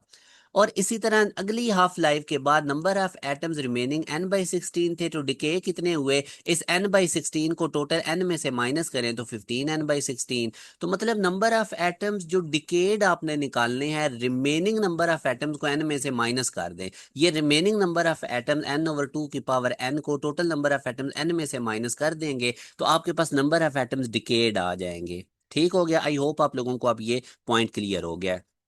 अब मेरा बेटा आपने इसमें डिनोमिनेटर चेक करें। ये क्या है? 32। 32 क्या होता है? 2 की पावर 5। और ये इसी तरह ये 16 है। आप लोगों ने सिर्फ डिनोमिनेटर देखना है, ये क्या होता है? 2 की पावर 4। इसी तरह अगर फॉर एग्जांपल नीचे डिनोमिनेटर में 128 आ रहा होता तो वो 2 की पावर क्या होना था? 7। अब अगर वो आपसे पूछे ना कितनी हाफ लाइफ के बाद नंबर ऑफ एटम्स इतने डिके हुए, तो आपने सिर्फ डिनोमिनेटर देखना है। लाइक अगर हमारे पास डिनोमिनेटर में 128 होता तो ये 2 की पावर 7, और यहां से एन की वैल्यू कितनी आ जानी थी? 7। तो इसका मतलब होना था 7 हाफ लाइफ के बाद इतने नंबर ऑफ एटम्स डिके हुए हैं। तो आपने जैसे फॉर एग्जांपल अब मैं आपसे पूछता हूं कि मेरे पास number of atom decay n/2, तो मैं डायरेक्ट आपको कहता हूँ 7n/8। कितनी नंबर ऑफ हाफ लाइफ के बाद ये नंबर ऑफ एटम्स डिके हुए हैं? तो आपने डिनोमिनेटर देखना है 8, और इसमें 8 को कैसे मैं लिख सकता हूँ? 2 की पावर 3। ठीक है, अब ये ऊपर 3 जो लिखा हुआ है ये n है, 2 की पावर n होता है ना, तो n की वैल्यू कितनी आ गई? 3। तो इसका मतलब 3 हाफ लाइफ के बाद 7n/8 number of atoms decay हुए हैं। आई होप मैंने अब आप लोगों को बेटा ये क्लियर कर दिया। इसी तरह अगर आप लोगों ने परसेंटेज निकालनी हो तो उसको सिंपल 100 से मल्टीप्लाई करते जाएं। ठीक है, इसको 100 से मल्टीप्लाई करें, फिर इसको, तो वो 100 से मल्टीप्लाई करके आपके पास आ जाएगा। जो नंबर ऑफ एटम्स आप लोगों के पास होंगे ना डिकेड, उसको सिंपल आप लोगों ने किससे मल्टीप्लाई कर देना है? 100 से। जैसे ये नंबर ऑफ एटम्स डिकेड थे ना, ठीक है, तो इसको 100 से मल्टीप्लाई कर दें तो वो आ जाएगा। अब जैसे मैं 0 को 100 से मल्टीप्लाई करूंगा तो इधर तो 0% नंबर ऑफ एटम्स डिके हुए हैं।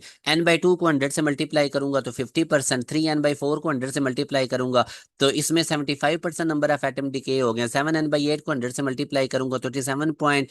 15n/16 को 100 से मल्टीप्लाई करूंगा तो 93.75%। और 31n/32 को 100 से मल्टीप्लाई करूंगा तो 96.875% नंबर ऑफ एटम्स डिके हुए हैं। या आप ऐसे भी कर सकते हैं कि मैं आपको इधर पीछे से दिखा देता हूं। जैसे ये देखें, ये आप लोगों के पास नंबर ऑफ एटम्स रिमेनिंग थे ना 100%, तो इसको 100 में से माइनस करेंगे तो यहाँ पे हमारे पास आपने देखा क्या था कि नंबर ऑफ एटम्स डिकेड 0 आए थे। और इसी तरह ये 50% है फर्स्ट हाफ लाइफ के बाद नंबर ऑफ एटम्स रिमेनिंग, इसको टोटल 100 में से माइनस करेंगे तो हमारे पास कितना आया था इधर आंसर? 50% ही नहीं आया था नंबर ऑफ एटम्स डिकेड का। यानी सिंपल आप लोगों ने इन वैल्यूज को, जो नंबर ऑफ एटम्स रिमेनिंग है, इनको 100 में से माइनस करते जाना है। जब आप इनको 100 में से माइनस करते जाएंगे तो आप लोगों के पास ये वाली वैल्यूज आती जाएंगी, ये वाली।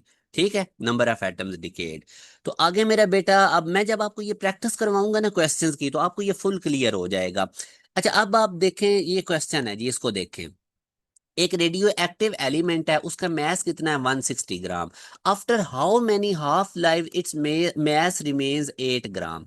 यानी कि 160 ग्राम उसका मैस है, 8 ग्राम कितनी हाफ लाइफ के बाद हो जाएगा? ये क्वेश्चन है। अब एक तो तरीका है, आप इक्वेशन बना लें जिस तरह मैंने आपको कहा। पहले टोटल मैस कितना है? 160। पहली हाफ लाइफ के बाद ये हाफ हो जाएगा 80। अगली हाफ लाइफ के बाद इसका हाफ कर दो, अगली हाफ लाइफ के बाद इसका हाफ कर दो, फिर अगली हाफ लाइफ के बाद 20 का हाफ कर दो। अब ये नेक्स्ट हाफ लाइफ के बाद ये 10 से 5 होगा, मगर इसके मतलब इसके दरमियान में ही आएगा 8 ग्राम। अब आप देख लें कितनी हाफ लाइफ गुजरी है। यहां तक एक हाफ लाइफ, यहां तक दो हाफ लाइफ, यहां तक तीन हाफ लाइफ, यहां तक कितनी हो जाएंगी? 4 हाफ लाइफ। ठीक है, समझ लगी मेरी बात की? और पांचवी हाफ लाइफ में जाके, अब 10 से 5 आ गई, ये पांचवी हाफ लाइफ में जाके इधर ही इसकी अमाउंट 7 होगी। तो एन की वैल्यू मेरे पास कितनी आ जाएगी? 7। एक तो बेटा तरीकाकार ये होता है जिस तरह मैंने आप लोगों को बताया कि आप इसको कैसे कर सकते हैं। दूसरा हमारे पास एक और, इसी क्वेश्चन को मैं ट्विस्ट कर सकता हूँ। वो मैं कैसे कर सकता हूँ? क्वेश्चन वही है, मतलब रेडियो एक्टिव एलिमेंट है, उसका मैस 160 ग्राम है। 2 साल बाद उसका मैस मैं कह देता हूँ 8 ग्राम हुआ। अब उसकी हाफ लाइफ बताएं। अब मेरा बेटा ये बड़ा इंपॉर्टेंट फार्मूला है। हाफ लाइफ का एक फार्मूला हमारे पास होता है, total time divided by number of half life. ये बहुत ज्यादा फार्मूला यूज होना है, इसको नोट करें, क्योंकि इसकी मदद से पास पेपर्स के बहुत ज्यादा क्वेश्चंस हल होंगे। इसको अब आप नोट करें। तो टोटल टाइम वो आपको कितना कह रहा है, 2 हाफ लाइफ के बाद, ठीक है। तो टोटल टाइम हमारे पास कितना आ जाएगा, 2। अब नंबर ऑफ हाफ लाइफ, ये अभी हमने देखा था 160 ग्राम से 8 ग्राम कितनी हाफ लाइफ के बाद हुआ था, 160 के बाद 80, 160 से 80 पहली हाफ लाइफ के बाद, 80 से 40 दूसरी हाफ लाइफ के बाद, 40 से 20 तीसरी हाफ लाइफ के बाद, 20 से 10 चौथी हाफ लाइफ के बाद, और 10 के बाद 5 के दरमियान इधर 7 आएगा पांचवी हाफ लाइफ के बाद। तो एन की वैल्यू क्या आती, 5। तो अब टोटल टाइम आपके पास कितना है, 2, और नंबर ऑफ हाफ लाइफ 5 है, 2/5 करेंगे तो 0.4। ठीक है, हो गया क्लियर? हाँ जी, ये हो गया क्लियर।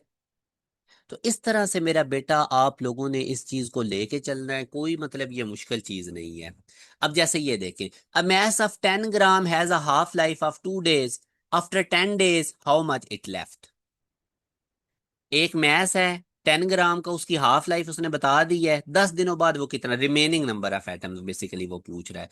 तो अगेन वही बात, सबसे पहले आपको पता होना चाहिए, एन आप लोगों ने निकाल लेना है। एन कैसे निकलेगा, टोटल टाइम 2 दिन बाद, पहले उसकी हम निकाल लेते हैं कितनी, हाफ लाइफ के बाद। ठीक है, अब ये देखें, हाफ लाइफ होती है टोटल टाइम ओवर एन।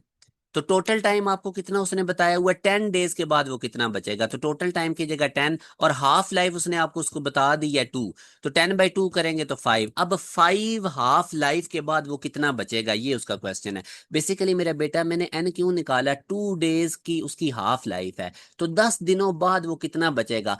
अब अगर हाफ लाइफ 2 दिन है तो 10 दिन तक कितनी हाफ लाइफ गुजर जाएंगी, 5। वो हाफ लाइफ 5 मैंने इस फार्मूला से निकाली। अब वैसे भी देख सकते हो, 2 के बाद 4, 6, 8, 10, इस तरह करके वो 5 ही आएगा, या आप इस फार्मूला से निकाल लो। जब टोटल टाइम और हाफ लाइफ गिवन होना, तो कितनी नंबर ऑफ हाफ लाइफ गुजरेंगी वो आप एन इस तरह निकाल सकते हैं। तो अब बस आगे आप लोग देख लो, या तो इक्वेशन से कर लें। टोटल उसकी अमाउंट कितनी थी, 10 ग्राम। अब 5 हाफ लाइफ बाद देखना है कितनी हो जाएगी। पहली हाफ लाइफ बाद 5 हो जाएगी, दूसरी हाफ लाइफ बाद 5 का भी हाफ करो 2.5, तीसरी हाफ लाइफ के बाद 2.5 का हाफ करो 1.25, चौथी हाफ लाइफ के बाद 1.25 को 2 पे डिवाइड करो, इसका हाफ करो 0.625, पांचवी हाफ लाइफ के बाद 0.625 का हाफ करो तो 0.3125। एक तो तरीका ये है। दूसरा, रिमेनिंग नंबर ऑफ एटम्स का मैंने आपको ये फार्मूला बताया था, नंबर ऑफ एटम्स रिमेनिंग का फार्मूला था n/2 की पावर n। एन इनिशियल उसकी कितनी थी अमाउंट प्रेजेंट, 10, और 2 की पावर n, एन आपने कितना निकाला था 5, तो 10/32 करके निकाल लो। दोनों तरीके आपको बता दिए हैं, जिस तरह मर्जी, या तो ये शॉर्टकट फार्मूला लगा के रिमेनिंग एटम्स निकाल लिया करें, या फिर इस तरह इक्वेशन बना के उसकी प्रेजेंट अमाउंट लिख के आगे जितनी हाफ लाइफ गुजर चुकी उतनी गुजार के देख लिया, हाफ ऑफ करते जाएं कि कितनी अमाउंट बचेगी।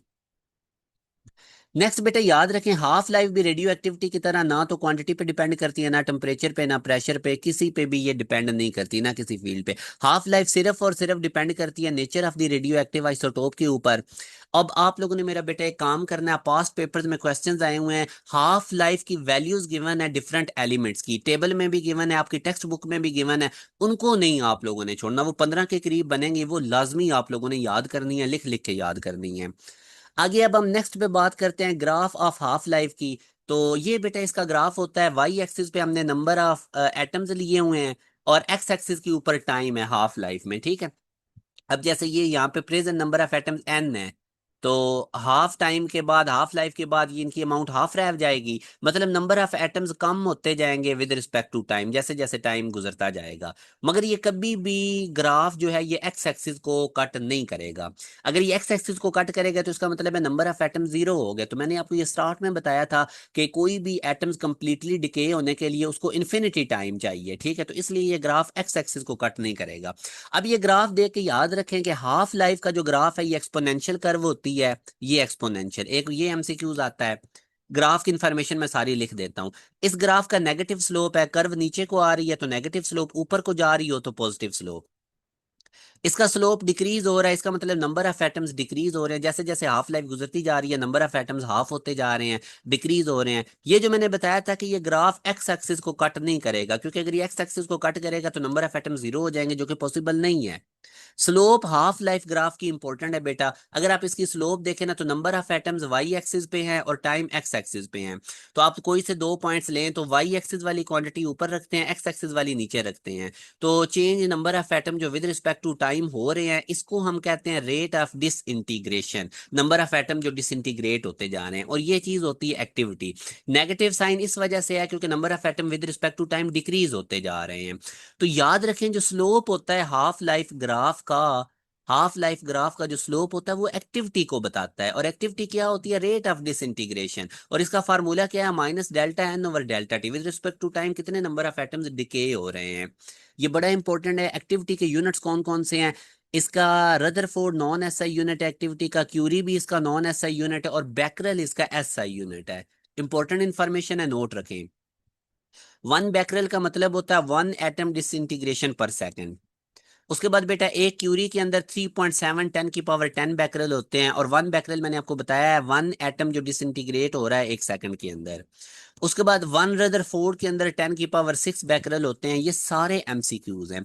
एक्टिविटी पॉजिटिव भी हो सकती है, नेगेटिव भी। नेगेटिव एक्टिविटी का मतलब होता है नंबर ऑफ एटम्स डिक्रीज हो रहे हैं विद रिस्पेक्ट टू टाइम। उसके बाद बेटा याद रखें जो हमारे पास एक्टिविटी होती है, जैसे कि मैंने आपको बताया कि टाइम के साथ साथ क्या होती है, डिक्रीज होती है। अब लॉज ऑफ एक्टिविटीज टोटल 3 है। पहला हमारे पास ये लॉ है कि जो rate of disintegration of atoms है, rate of disintegration of atoms मतलब एक्टिविटी, ये डायरेक्टली प्रोपोर्शनल होती है प्रेजेंट नंबर ऑफ एटम्स के। अब जाहिर है अगर 100 एटम्स है पहले, हाफ लाइफ के बाद 50 डिसइंटीग्रेट होंगे, और अगर स्टार्ट में प्रेजेंट एटम ही 10 हैं, तो अब पहली हाफ लाइफ के बाद कितने हो जाएंगे, 5। तो जितने ज्यादा हमारे पास प्रेजेंट नंबर ऑफ एटम्स होंगे ना, उतनी rate of disintegration of atoms ज्यादा होगी। ठीक है, तो ये disintegration, rate of disintegration of atoms, ये directly proportional present number of atoms के। और अगर आप डायरेक्टली का साइन हटाएंगे तो लैम्डा आएगा। लैम्डा बेटा डिके कांस्टेंट है, ठीक है। या आप इसको ऐसे भी लिख सकते हैं इस इक्वेशन को, activity is directly proportional to number of atom. ये जो चीज आपने लिखी हुई है ना, delta N over delta T, basically क्या है, एक्टिविटी ए। तो इसको आप ऐसे भी लिख सकते हो, activity is directly proportional to N, और एक्टिविटी का साइन हटाएंगे तो माइनस लैम्डा, ये हमारे पास कांस्टेंट आएगा। और लैम माइनस क्यों है वो आपको पता है, नंबर ऑफ एटम्स डिक्रीज हो रहे हैं। लैम्डा डिके कांस्टेंट है बेटा। डिके कांस्टेंट भी उसी तरह सिर्फ और सिर्फ नेचर ऑफ रेडियो आइसोटोप पे डिपेंड करता है मेरा बेटा। याद, ये सिर्फ ये बताता है कि कितना तेजी से कोई एलिमेंट डिके हो रहा है। और डिके कांस्टेंट का जो एसआई यूनिट है बेटा, याद रखें वो पर सेकंड होता है, ये भी आपने याद रखना है, ठीक है। तो ये पहला लॉ था एक्टिविटी का, कि जो रेट जो एक्टिविटी है वो डायरेक्टली प्रोपोर्शनल प्रेजेंट एटम्स के हैं, नंबर ऑफ एटम्स के। याद रखें बेटा हाफ लाइफ और डिके कांस्टेंट में इनवर्स रिलेशन है। अब अगर किसी एलिमेंट्स की हाफ लाइफ ज्यादा है तो इसका मतलब उसकी जो डिके कांस्टेंट है वो कम है, डिसइंटीग्रेशन कम हो रही है। और अगर डिके कांस्टेंट ज्यादा है, ज्यादा डिसइंटीग्रेशन हो रही है, तो हाफ लाइफ कम होगी, जल्दी उसके हाफ एटम्स डिके हो जाएंगे। तो डिके कांस्टेंट की ना कुछ डिफरेंट मैथमेटिकल रिजल्ट्स हैं, इनको भी याद रखें। ये तो अब आपको पता चल गया ना, activity equal to delta lambda N थी, तो उधर से मैंने लैम्डा को साइड पे कर लिया। इस तरह भी इसको लिखा जाए। अभी ये देखे ना, पीछे में अभी ये क्वेश्चन लिख कर आया हूँ, A equal to minus lambda N था, माइनस मैंने नहीं लिखी, तो लैम्डा को साइड पे करें तो ए ओवर एन।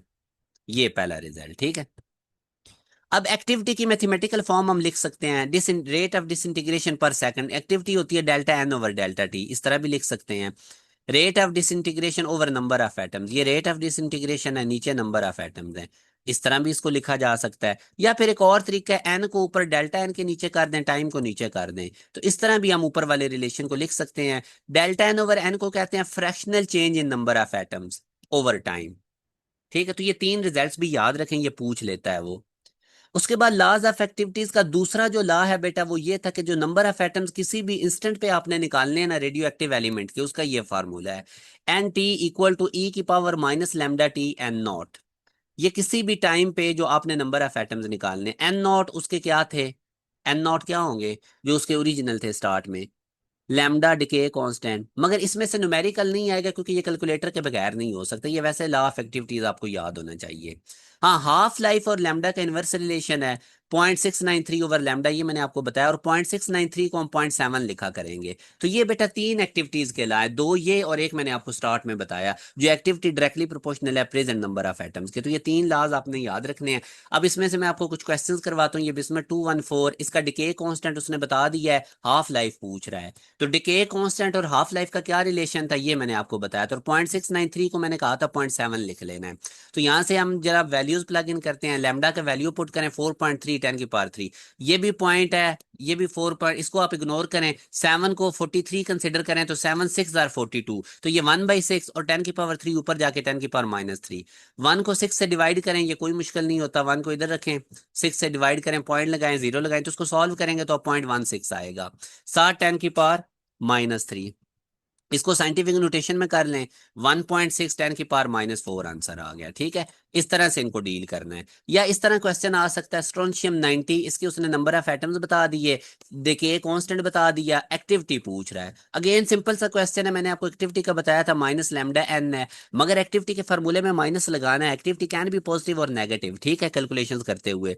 तो लैम्डा की जगह उसकी वैल्यू प्लग इन करें, एन की जगह उसकी वैल्यू, और ये 8 6 आर 48, 7.3 भी है, तो ये तकरीबन 55, और साथ 10 की पावर -10 और 10 की पावर 21, तो ये 10 की पावर 11 बनेगा। इसको साइंटिफिक नोटेशन में कर लें, पॉइंट इधर लेकर आए, तो ये फाइनल आंसर है। तो ये मेरा बेटा आप लोगों से मैंने आपको ना ये न्यूक्लियर फिजिक्स वाला चैप्टर कंप्लीट करवा दिया है। अब ये जो आगे ये हमारे पास इसका आंसर है साइंटिफिक नोटेशन में, ये अब जो है ना बियोलॉजिकल इफेक्ट्स ऑफ रेडिएशन, ये आपकी अब जिस भी प्रोविंस से हैं, चाहे सिंध से हैं, चाहे पंजाब से हैं, फेडरल, आप लोगों ने अपनी टेक्स्ट बुक में से सिर्फ इसकी रीडिंग कर लेनी है। अब इसमें कोई कॉन्सेप्ट नहीं कि मैं आपको इधर समझाने लग जाऊं, ये सिंपल रीडिंग करें टेक्स्ट बुक में से। हाँ, अब पास्ट पेपर्स में जितने क्वेश्चंस आए हैं इनमें से बायोलॉजी वो मैं सारे आपको करवा देता हूँ, मतलब एमसीक्यूज के अंदर ही आपकी ये रीडिंग भी सारी कवर हो जाएगी। तो अब बेटा मैं मूव करूंगा, जो हमारा ये अल्हम्दुलिल्लाह अब हमारा चैप्टर कंप्लीट हो गया है, जितने इसमें कॉन्सेप्ट थे मैंने आपको सारे बता दिए हैं।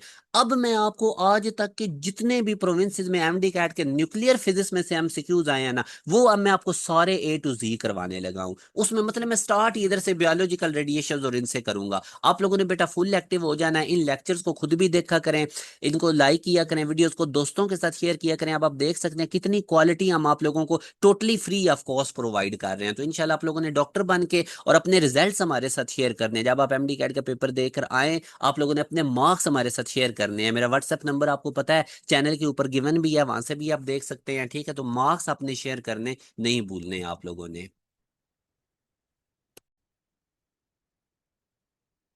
जी तो बेटा सबसे पहले biological and medical uses of radiation में से किस तरह के पास्ट पेपर्स में क्वेश्चंस आते रहे हैं वो मैं आपको सारे बताता हूँ।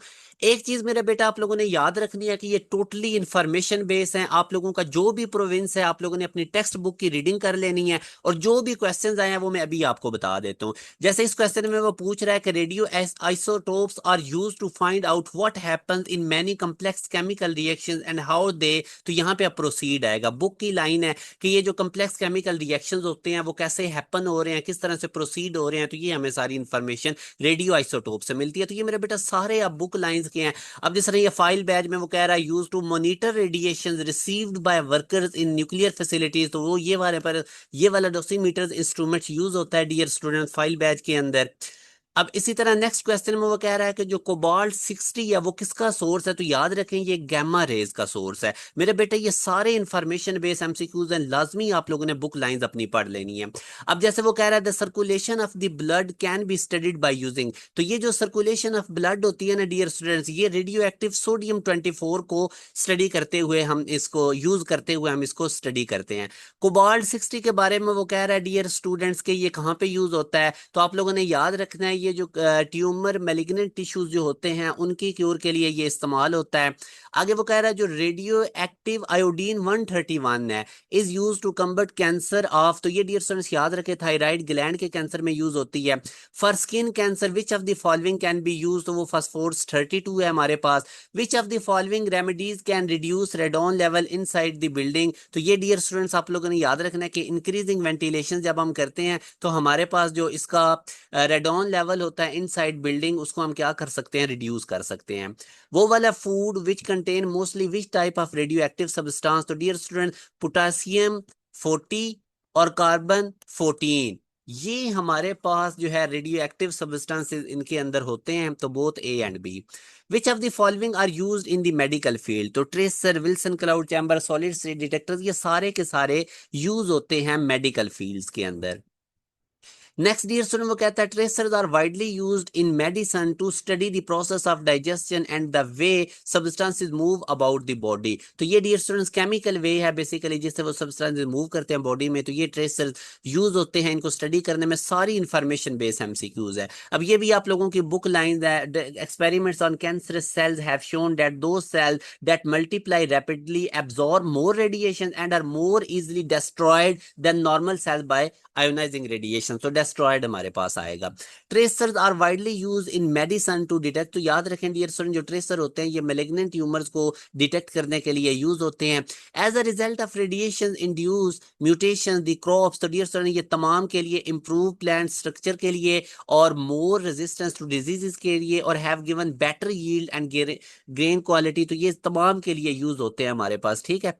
आगे वो कहता है through the use of radiation induce mutation improve varieties of certain crops have been developed which of the following is not one of them. तो डियर स्टूडेंट इनमें से कोई भी ऐसा नहीं है, नन ऑफ दीज यहाँ पे आएगा। सारी बुक लाइंस है। क्लोरोफ्लोरोकार्बन रेफ्रिजरेशन में भी यूज होते हैं, एरोसोल स्प्रे में भी यूज होते हैं, प्लास्टिक फोम इंडस्ट्री में भी यूज होते हैं। तो ये डियर स्टूडेंट हमारे पास ऑल ऑफ द अबव आएगा। आगे वो कहता है for the radiotherapy of a patient it is required to double the absorb dose in gray what step must be taken. तो एब्जॉर्ब डोज हमें पता है एनर्जी पर यूनिट मास होता है। अगर आपने एब्जॉर्ब डोज को डबल करना है तो डेफिनेटली एनर्जी को भी डबल करना पड़ेगा। So energy must be double हमारे पास इसका डेल्टा आंसर आएगा। आगे वो कहता है to measure pesticide level a pesticide can be identify with a radioisotope. तो पेस्टिसाइड को डियर स्टूडेंट्स आइडेंटिफाई करने के लिए क्लोरीन 36 यूज होती है। द आयोडीन 131 इज फेड और injected into patient which has half life. अब देखिए मैंने आपको कहा था ना कि हाफ लाइफ 15 के करीब है। टेबल्स और बुक्स इनको याद कर लें आप लोग। तो इसकी 8 डेज होती है। Iodine can be fed to body by intake of. तो डियर स्टूडेंट्स याद रखें कि जो हमारे पास सी फूड और आयोडाइज साल्ट है इन दोनों के अंदर हमारे पास आयोडीन होती है। तो बोथ ए एंड बी। वैसे 90% ऑल ऑफ दीज और बोथ ए एंड बी अगर ऑप्शन में आ जाए तो वही आंसर होता है, ठीक है। आगे डियर स्टूडेंट्स हमें कहता है technetium is 99 is being used to diagnose. तो ये इन तमाम के यूज के लिए होती है इस्तेमाल। Liver absorb. तो डियर स्टूडेंट्स याद रखें कोबाल्ट को लिवर एब्जॉर्ब करता है। Strontium is absorb by. तो ये मैंने आपको बताया था बोन्स के अंदर होती है। फास्फोरस भी डियर स्टूडेंट बोन्स के अंदर एब्जॉर्ब होता है। इसी तरह आयोडीन इज एब्जॉर्ब बाय। तो आयोडीन का डियर स्टूडेंट्स याद रखें थायराइड के अंदर होती है। Liver gall bladder problems can be diagnose using. तो डियर स्टूडेंट्स ये हमारे पास बुक लाइन है, इसको आप लोगों ने देख लेना है। अब डियर स्टूडेंट्स नेक्स्ट जो मैं आप लोगों का एमसीक्यूज बताने लगा हूं ये रेडिएशन एक्सपोजर में से है। तो मेरी पूरी कोशिश है कि जितने भी आज तक के एमडी कैट के पास पेपर्स में आए हैं वो सारे मैं आप लोगों को करवाऊंगा। अगेन इस टॉपिक में कोई कॉन्सेप्ट नहीं है रेडिएशन एक्सपोजर में। आप लोगों ने एमसीक्यूज से पहले क्या कर लेना, इंफॉर्मेशन जो आपकी टेक्स्ट बुक में गिवन है उसको इसमें से ज्यादा इंफॉर्मेशन बेस्ड बुक लाइंस और वैल्यूज बेस्ड एमसीक्यूज आएंगे, ठीक है। तो ये आप लोगों की बुक्स में गिवन है, इनको आप लोगों ने अच्छे तरीके से देख लेना है। उसके बाद आप लोग एक दफा इसका क्विक रिव्यू करें फिर आप वीडियो को आगे कंटिन्यू करें। तो मैं आप लोगों को आगे करवाता हूं। जी तो बेटा अब हम स्टार्ट करने जा रहे हैं रेडिएशन एक्सपोजर में से जितने भी आज तक पास पेपर्स के एमसीक्यूज आए हैं वो मैं आपको बताने लगा हूं। मेरे बेटा आप लोगों ने इंफॉर्मेशन बेस्ड बुक लाइंस और वैल्यूज ये पहले इस टॉपिक की अच्छे से पढ़ लेनी है आपकी जो भी प्रोविंस की बुक है। उसके बाद आप लोगों ने ये एमसीक्यूज करने हैं तो इनशाला आप लोगों को ये होते जाएंगे। जैसे अब ये देखें maximum dose allow to workers expose to radiation per year. तो ये मेरा बेटा जो मैक्सिमम डोज अलाउ होती है डोज के बारे में याद रखें एनर्जी पर यूनिट मास होता है। एनर्जी का यूनिट जाउल मास का केजी होता है। तो ये वैल्यूज आपको याद रखनी पड़ेंगी मेरा बेटा, ठीक है। तो ये वैल्यूज आप लोगों ने याद रखनी है तभी आप लोगों से ये होगा।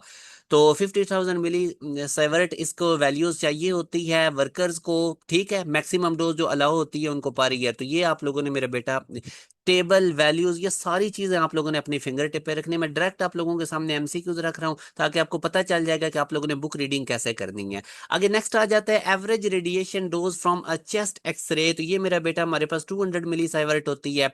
Maximum dose allow to general public from artificial source per year. तो इसकी वैल्यू हमारे पास डियर स्टूडेंट ये पेज नंबर 251 है। मैं पंजाब की टेक्स्ट बुक का बता रहा हूँ। टेबल नंबर 21.3 उसको आप लोगों ने कर लेना है। मैक्सिमम एमसीक्यूज वैसे ही हो जाएंगे। बाकी प्रोविंस जिन बच्चों का है वो अपने प्रोविंस में से इस टॉपिक की रीडिंग कर लेंगे। तो वहां पे अगर आप देखेंगे ना तो इसकी 1000 मिली साइवर्ट वैल्यू होती है। आगे वो कहता है which of the following is a source of radio active source. तो ये मेरा बेटा हॉस्पिटल्स भी हैं, research and industry, colour television. तो ये हमारे पास सारे इसका सोर्स होते हैं। Radioisotopes of many elements can be made easily by bombardment with neutrons and other particles. ठीक है, तो other particles वगैरह उसमें से निकलते हैं. It is very difficult to dispose of radioactive waste safely due to their, क्योंकि ना इनकी मेरा बेटा लॉन्ग हाफ लाइव्स होती हैं, तो मतलब इस वजह से इनको मुश्किल होता है. तो ये भी वही वाला क्वेश्चन ही रिपीट हुआ है. आगे वो कहता है medium level waste are dangerous for, तो ये बोथ ग्राउंड वाटर और लैंड वाटर दोनों के लिए डेंजरस होते हैं. आगे वो कहता है low level background radiation from natural sources is normally considered as, तो डियर स्टूडेंट ये हार्मलेस कंसिडर की जाती हैं. An alpha particle can damage yourself, ये उसी वक्त आपको डैमेज करेगा अगर आप इस सोर्स को स्वेलो कर लेते हैं, क्योंकि इसकी आयोनाइजेशन पावर ज्यादा होती है, तो फिर ये डैमेज करता है. सी राइट आंसर है. How much dose is absorb bye a person for working in a uranium mine for 1 month, तो ये मेरा बेटा 1000 मिली साइवर्ट होता है. ये सारी इंफॉर्मेशन बुक में गिवन है. How much dose is absorb bye a person who watch television पर ईयर, तो ये भी 10 मिली साइवर्ट होती है. वैल्यू आप लोगों ने याद रखनी है. Which of the following can be consider responsible for causing radiation hazard, तो ये सारे के सारे कलर टेलीविजन, तो ये ल्यूमिनस वॉचेस, ये तमाम इसका सोर्स हैं. आगे how many types of radio active waste, बेटा ये 3 तरह के होते हैं, एक हाई लेवल, मीडियम लेवल और लो लेवल, और ये तीनों डेंजरस होते हैं वाटर और लैंड एनवायरनमेंट के लिए. तो 3 मेरे पास की टाइप्स हैं. आगे नेक्स्ट आ जाते हैं chromosome abnormalities due to radiation exposure can cause, तो मेरा बेटा याद रखिए ये कैंसर, आई कॉन्ट्रैक्ट, तो ये तमाम कॉज करते हैं. आगे नेक्स्ट वो कहता है क्यूरी किसका यूनिट है, तो क्यूरी जो है रेडियो एक्टिविटी का यूनिट है. मैंने लेक्चर्स में इसके बाकी यूनिट्स भी आपको बताए थे, रदरफोर्ड, बैकरेल वगैरह. Equivalent dose can be written है, तो बेटा इसका फार्मूला याद रख लें कि इक्विवेलेंट डोज इक्वल होती है डोज मल्टीप्लाई बाय आरबीई, तो ये आपने याद रखनी है. सारी आपकी बुक में इंफॉर्मेशन गिवन है. 1 जूल ऑफ एनर्जी एब्जॉर्ब पर केजी ऑफ अ बॉडी, तो इसको बेटा हम ग्रे कहते हैं. उसके बाद आगे वो कहता है इफ आरबीई फैक्टर 10 है, इक्विवेलेंट डोज 400 है आरएम, तो हमारे पास डोज कितनी होगी, तो ये रिलेशन याद रखें. इक्विवेलेंट डोज इक्वल होती है हमारे पास डोज मल्टीप्लाई बाय आरबीई. तो आप लोगों ने सिंपल डोज सेपरेट कर ले दिए, इक्विवेलेंट डोज को आरबीई से मल्टीप्लाई करें, मगर ये रैम में गिवन है और एक रैम में 0.0 साइवर्ट होते हैं. तो आप लोगों ने क्या काम करना है, ये जो 400 रैम है इसको 0.01 से मल्टीप्लाई कर लेना है, क्योंकि इक्विवेलेंट डोज हमने साइवर्ट में कन्वर्ट करके इस फार्मूले में लिखनी होती है, और आरबीई हमारे पास 10 है, तो बस इनको मल्टीप्लाई करें आप, ये 4/10 आ जाएगा, 0 0 से कट जाएगी, इसका 100 होगा, तो ये 4/10 होता है हमारे पास. ठीक है. आगे वो कहता है how many dose will burn the skin, तो ये डियर स्टूडेंट्स याद रखे 300 रैम बर्न कर देती है स्किन को. Which one of the following particle most easily penetrate the nucleus, तो सबसे ज्यादा पेनिट्रेशन पावर न्यूट्रॉन की होती है, तो न्यूट्रॉन इजिली जो है वो हमारे पास पेनिट्रेट होता है. The basic function of ozone layer is to protect us from ultraviolet, ये आप लोगों की ना पेज नंबर 248 पंजाब बोर्ड की मैं बात कर रहा हूँ, पंजाब टेक्स्ट बुक की, वहां पे ये डू यू नो के हिसाब से इंफॉर्मेशन भी लिखी हुई है, तो ये बेटा आप लोगों ने लाजमी देखनी है. आगे which of the following is the true proportion of radiation by an average person, तो ये 16% गैमा रे एंड 33% रेडोन, सारे इंफॉर्मेशन बेस एमसीक्यूज है. Radiation emitted by any radioactive elements, तो ये इनविजिबल होती हैं, रेडिएशन को हम नहीं देख सकते. आरबीई फॉर हैवी रिकॉइल न्यूक्लियाई, बेटा इसके लिए 20 होता है. और ये अब वो टेबल नहीं जो मैं बता रहा था, टेबल आपको 21.3, ठीक है, तो ये वाला टेबल याद करेंगे ना, तो वहां पे आप average radiation dose by watching television उसकी वैल्यू 10 मिली साइवर्ट होती है, और radiation from nuclear power station उसकी वैल्यू भी 10 होती है. तो 10 10 से कट के 1 इसका आंसर आएगा. वो कोई सी भी दो और वैल्यूज की भी रेशियो पूछ सकता है, तो इसलिए ये टेबल आप लोगों ने याद कर लेना है. आगे वो कहता है average radiation dose by wearing a radio active luminous watch for a year is about, तो इसके लिए 30 मिली साइवर्ट होती है. न्यूट्रॉन एंड प्रोटॉन बिलो 10, हमारे पास मेगालेट है RB for body and for eyes, तो ये भी बेटा बुक लाइंस है, 10 आएगा और आईज के लिए 30 आएगा. Radiation exposure from a brick house per year, तो ये 750 मिली साइवर्ट होता है. आगे which of the following doses in microsievert leads to radiation sickness, तो वो बेटा 10 की पावर 6 होती है. सारी वैल्यूज आप लोगों के टेबल और ये याद करनी है. आगे मेरा बेटा वो कहता है doses of will not cause radiation burn to the skin, तो वो हमारे पास डियर स्टूडेंट अगर आप याद रखें तो 2 साइवर्ट और 4 साइवर्ट वाली जो होती हैं वो नॉट कॉज करती हैं radiation burn to the skin. 1 sievert अगर आप देखेंगे तो 1 ग्रे मल्टीप्लाई बाय आरबीई के इक्वल होता है. कॉस्मिक रेडिएशन कंसिस्ट ऑफ, ये हाई एनर्जी चार्ज पार्टिकल्स होते हैं मेरा बेटा. Background radiation to which we are expose on the average per year, तो ये 2 मिली साइवर्ट होती है. Having a chest X ray can give you exposure of none of these, तो इसमें इसकी वैल्यूज नहीं given. Absorb dose E energy E and mass M are related as, तो absorb dose का फार्मूला हमारे पास डियर स्टूडेंट हमें पता है एनर्जी पर यूनिट मास होता है। Which of the following is a source of natural radiation, तो ये सारे नेचुरल रेडिएशन के सोर्स हैं। 1 curie is equivalent to 3.7 ten की पर 10 बैकरेल, मैंने आपको बताया था। रिलेटिव बायोलॉजिकल इफेक्टिवनेस यानी RBE of alpha particle from a natural radioactivity, तो ये बेटा 10 आरबीई होता है। इसी तरह मैन ऑफ मैस उसका 100 kg है, एनर्जी उसकी 1000 जूल है। तो एब्जॉर्ब डोज, तो उसका फार्मूला हमें पता है एनर्जी पर यूनिट मैस होता है, एनर्जी 1000 मैस 10 मैस 100, तो इनको डिवाइड करेंगे तो 10 आंसर आ जाएगा। आरबीई का यूनिट नहीं होता हमारे पास। तो आगे डियर सर अगर आप देखते हैं तो 1 रैड ये हमारे पास 0.01 ग्रे के इक्वल होता है। ऐसा यूनिट इक्विवेलेंट डोज का मेरा बेटा साइवर्ट होता है। आगे पी यू हाफ लाइफ, ये हाफ लाइफ सबकी याद कर लें, ठीक है। और इसकी चूंकि अब जो ये डियर स्टूडेंट्स आप देख सकते हैं कि इसकी हाफ लाइफ इतनी there for it remains dangerous for about, तो ये हमें नहीं पता, ये इनकी इन्फिनिटी हाफ लाइफ होती है, तो ये बहुत टाइम के लिए डेंजरस ही रहते हैं। क्लोरोफ्लोरोकार्बन जनाब आप देख सकते हैं, ये CFC स्टैंड फॉर क्लोरोफ्लोरोकार्बन होता है। एक्सपायर ऑफ अल्ट्रा वायलेट जो होती है डियर स्टूडेंट्स, ये आप देख सकते हैं सनबर्न और टैनिंग ऑफ स्किन, ये दोनों को काम करता है। अगर radiation expire due to internal sources from the food we eat liquid and we drink and from the air we breathe is, तो तकरीबन 1%। आगे radiation expire due to leaks and fallout, ये डियर ये भी तकरीबन 1%। Radiation expire due to X rays ये 12% होता है। रेडिएशन एक्सपायर कंसिस्ट ऑफ, तो अगर आप ये देखेंगे कॉस्मिक रे से 10% तक होता है। In expire of radiation we, तो यहां से आप देख सकते हैं 14% gamma rays from rocks and soil से निकलती है। A lifetime expire would reduce our life expectancy about 40 days, ठीक है। तो ये डियर स्टूडेंट्स हमारे इसके रेडिएशन एक्सपायर थे। अब बहुत ज्यादा इंपॉर्टेंट टॉपिक है हाफ लाइफ, तो इसमें से अब आप लोगों को मैं प्रैक्टिस करवाऊंगा क्वेश्चंस, आप लोगों ने फुल तवज्जो से बेटा एक्टिव होकर लेक्चर सुनना है। जी तो डियर स्टूडेंट्स अब हम most important topic nuclear physics का हाफ लाइफ, इसके अब जितने भी पास पेपर्स में क्वेश्चंस आए हैं वो सारे मैं आप लोगों को करवाऊंगा, कोई 3-4 मैं आप लोगों को भी असाइन करूंगा। तो आप लोगों ने डियर स्टूडेंट बड़ा कंसंट्रेशन के साथ समझना है। सबसे पहले मैं आप लोगों को डियर स्टूडेंट कुछ फार्मूलाज बताता हूं, इससे ये हाफ लाइफ वाले क्वेश्चन बिल्कुल आपके कवर हो जाएंगे। मेरे बेटे जो नंबर ऑफ अनडिकेड एटम्स आप लोगों ने फाइंड आउट करने हैं ना, वो n0/2 की पावर n इसका फार्मूला है। एन से मुराद होगा जितनी नंबर ऑफ हाफ लाइफ पास कर गई हैं, और ये एन नॉट से मुराद होगा प्रेजेंट स्टार्ट में कितने एटम्स थे।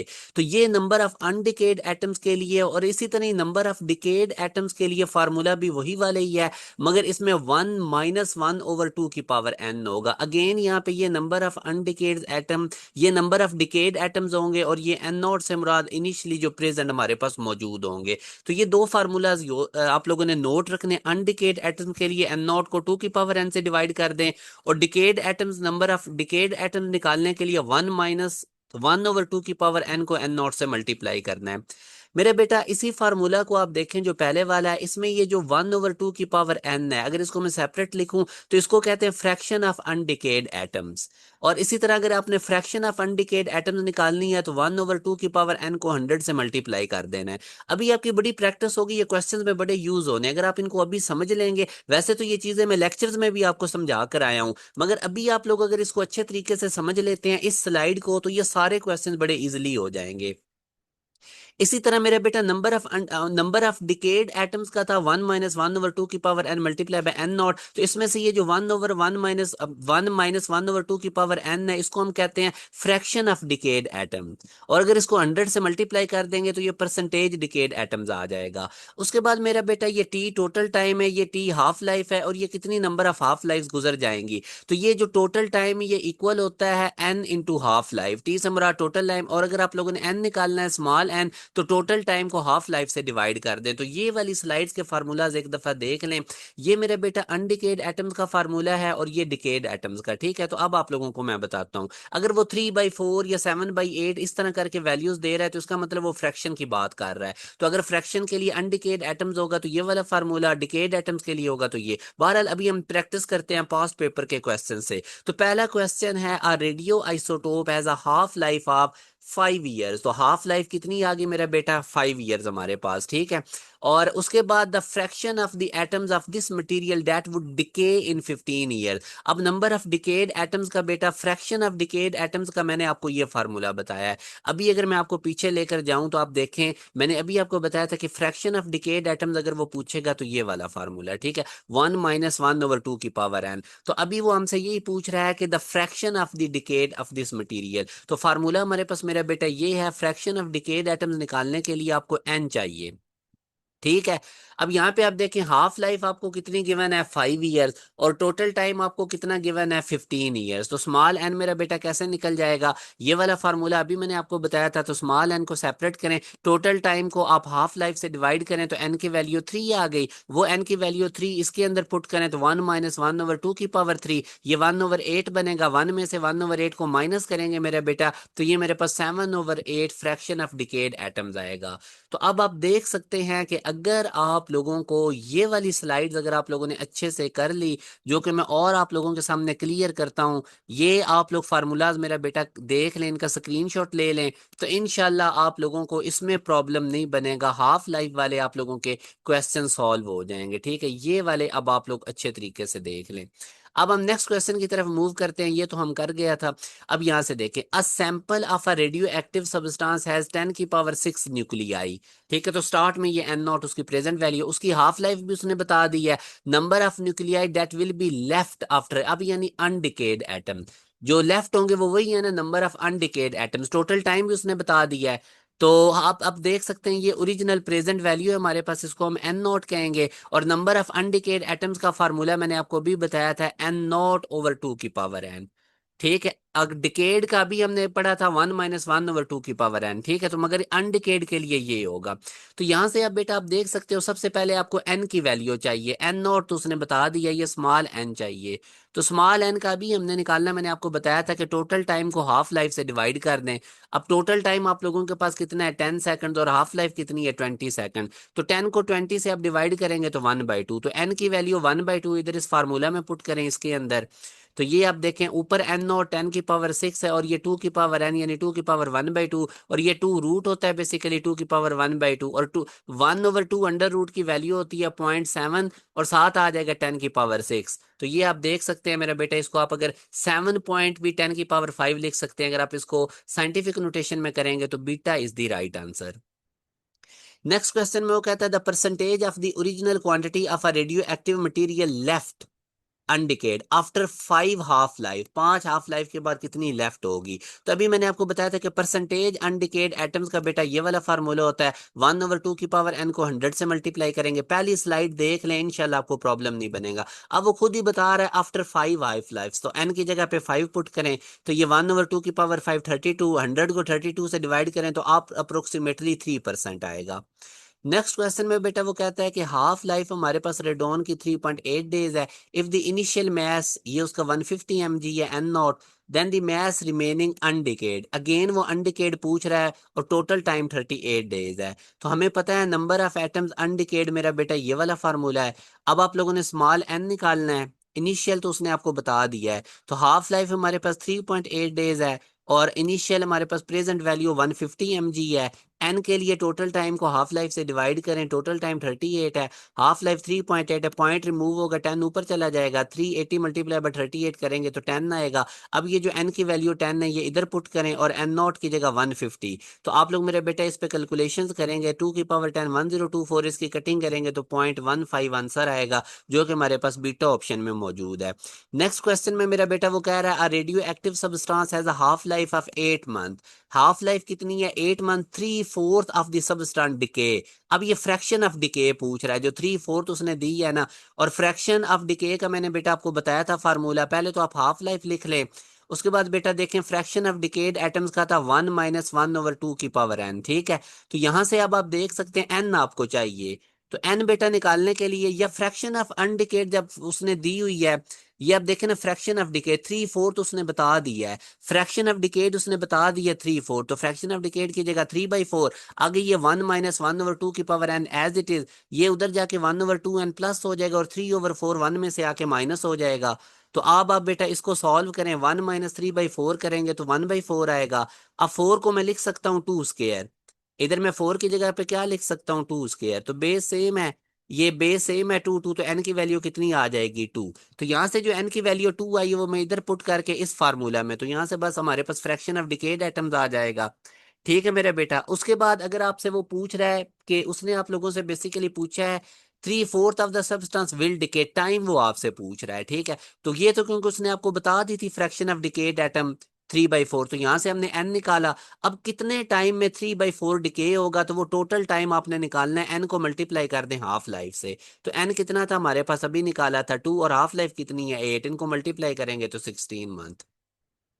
यानी इस क्वेश्चन में उसने फ्रैक्शन ऑफ डिके उसने बता दी थी, फ्रैक्शन ऑफ डिके 3/4 थी, तो फ्रैक्शन ऑफ डिके का फार्मूला 1 - 1/2 की पावर एन को 3/4 की इक्वल रखें। वहां से आप लोगों ने एन निकाल लेना है। और जब मेरा बेटा आप लोगों के पास एन आ जाएगा, तो उसके बाद आप लोगों ने टोटल टाइम निकालना था कि 3/4 कितने टाइम में डिके हुआ है। तो टोटल टाइम के लिए आपने एन को हाफ लाइफ से मल्टीप्लाई कर देना है। नेक्स्ट क्वेश्चन में वो कहता है कि हाफ लाइफ रेडियम की 3200 ईयर्स है। In how many years shall the earth lose and all its radium due to radioactive decay. तो बेटा ये तो कभी भी आप देखते हैं ना कि जो इनफाइनाइट टाइम चाहिए होता है किसी भी रेडियो एक्टिव एटम को कंप्लीटली डिके होने के लिए, तो कभी भी कंप्लीटली डिके नहीं होगा। आगे वो कहता है इन 240 days the activity of a radio active sample, हमारे पास 1/8 ऑफ इट्स इनिशियल वैल्यू हो जाती है। तो हाफ लाइफ कितनी होगी। तो बेटा हमें पता है कि नंबर ऑफ अनडिकेड एटम्स का फार्मूला आपको मैंने बताया था कि 1/2 की पावर एन को ओरिजिनल से मल्टीप्लाई कर दे। मगर यहाँ पर वो बता रहा है कि ये जो हमारे पास अनडिकेड है ना, ये 1/8 रह जाते हैं इनिशियल वैल्यू का। यानी ये जो एन नंबर ऑफ अनडिकेड एटम है, ये इनिशियल वैल्यू का 1/8 होते हैं। तो एन की जगह पे आपने 1/8 टाइम एन नॉट पुट कर देना है। ठीक है, इस एन की जगह पे देखें मैंने ये पुट किया, और आगे ये right side as it is आ गई। एन नॉट से कट जाएगा, 1/8 इक्वल टू 1/2 की पावर एन, और 8 को मैं लिख सकता हूँ 2 की पावर 3।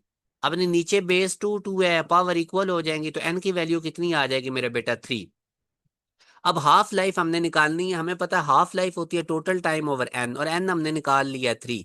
तो इस 3 को हाफ लाइफ से आप लोग मल्टीप्लाई करें, और अब आप देख सकते हैं मेरे बेटा बिल्कुल इजीली आप लोग इसको निकाल सकते हैं, कोई इसमें मुश्किल नहीं। टोटल टाइम उसने बता दिया है 240, तो टोटल टाइम जो 240 है उसको आप डिवाइड करें एन से, और एन आप लोगों के पास कितना आया था 3।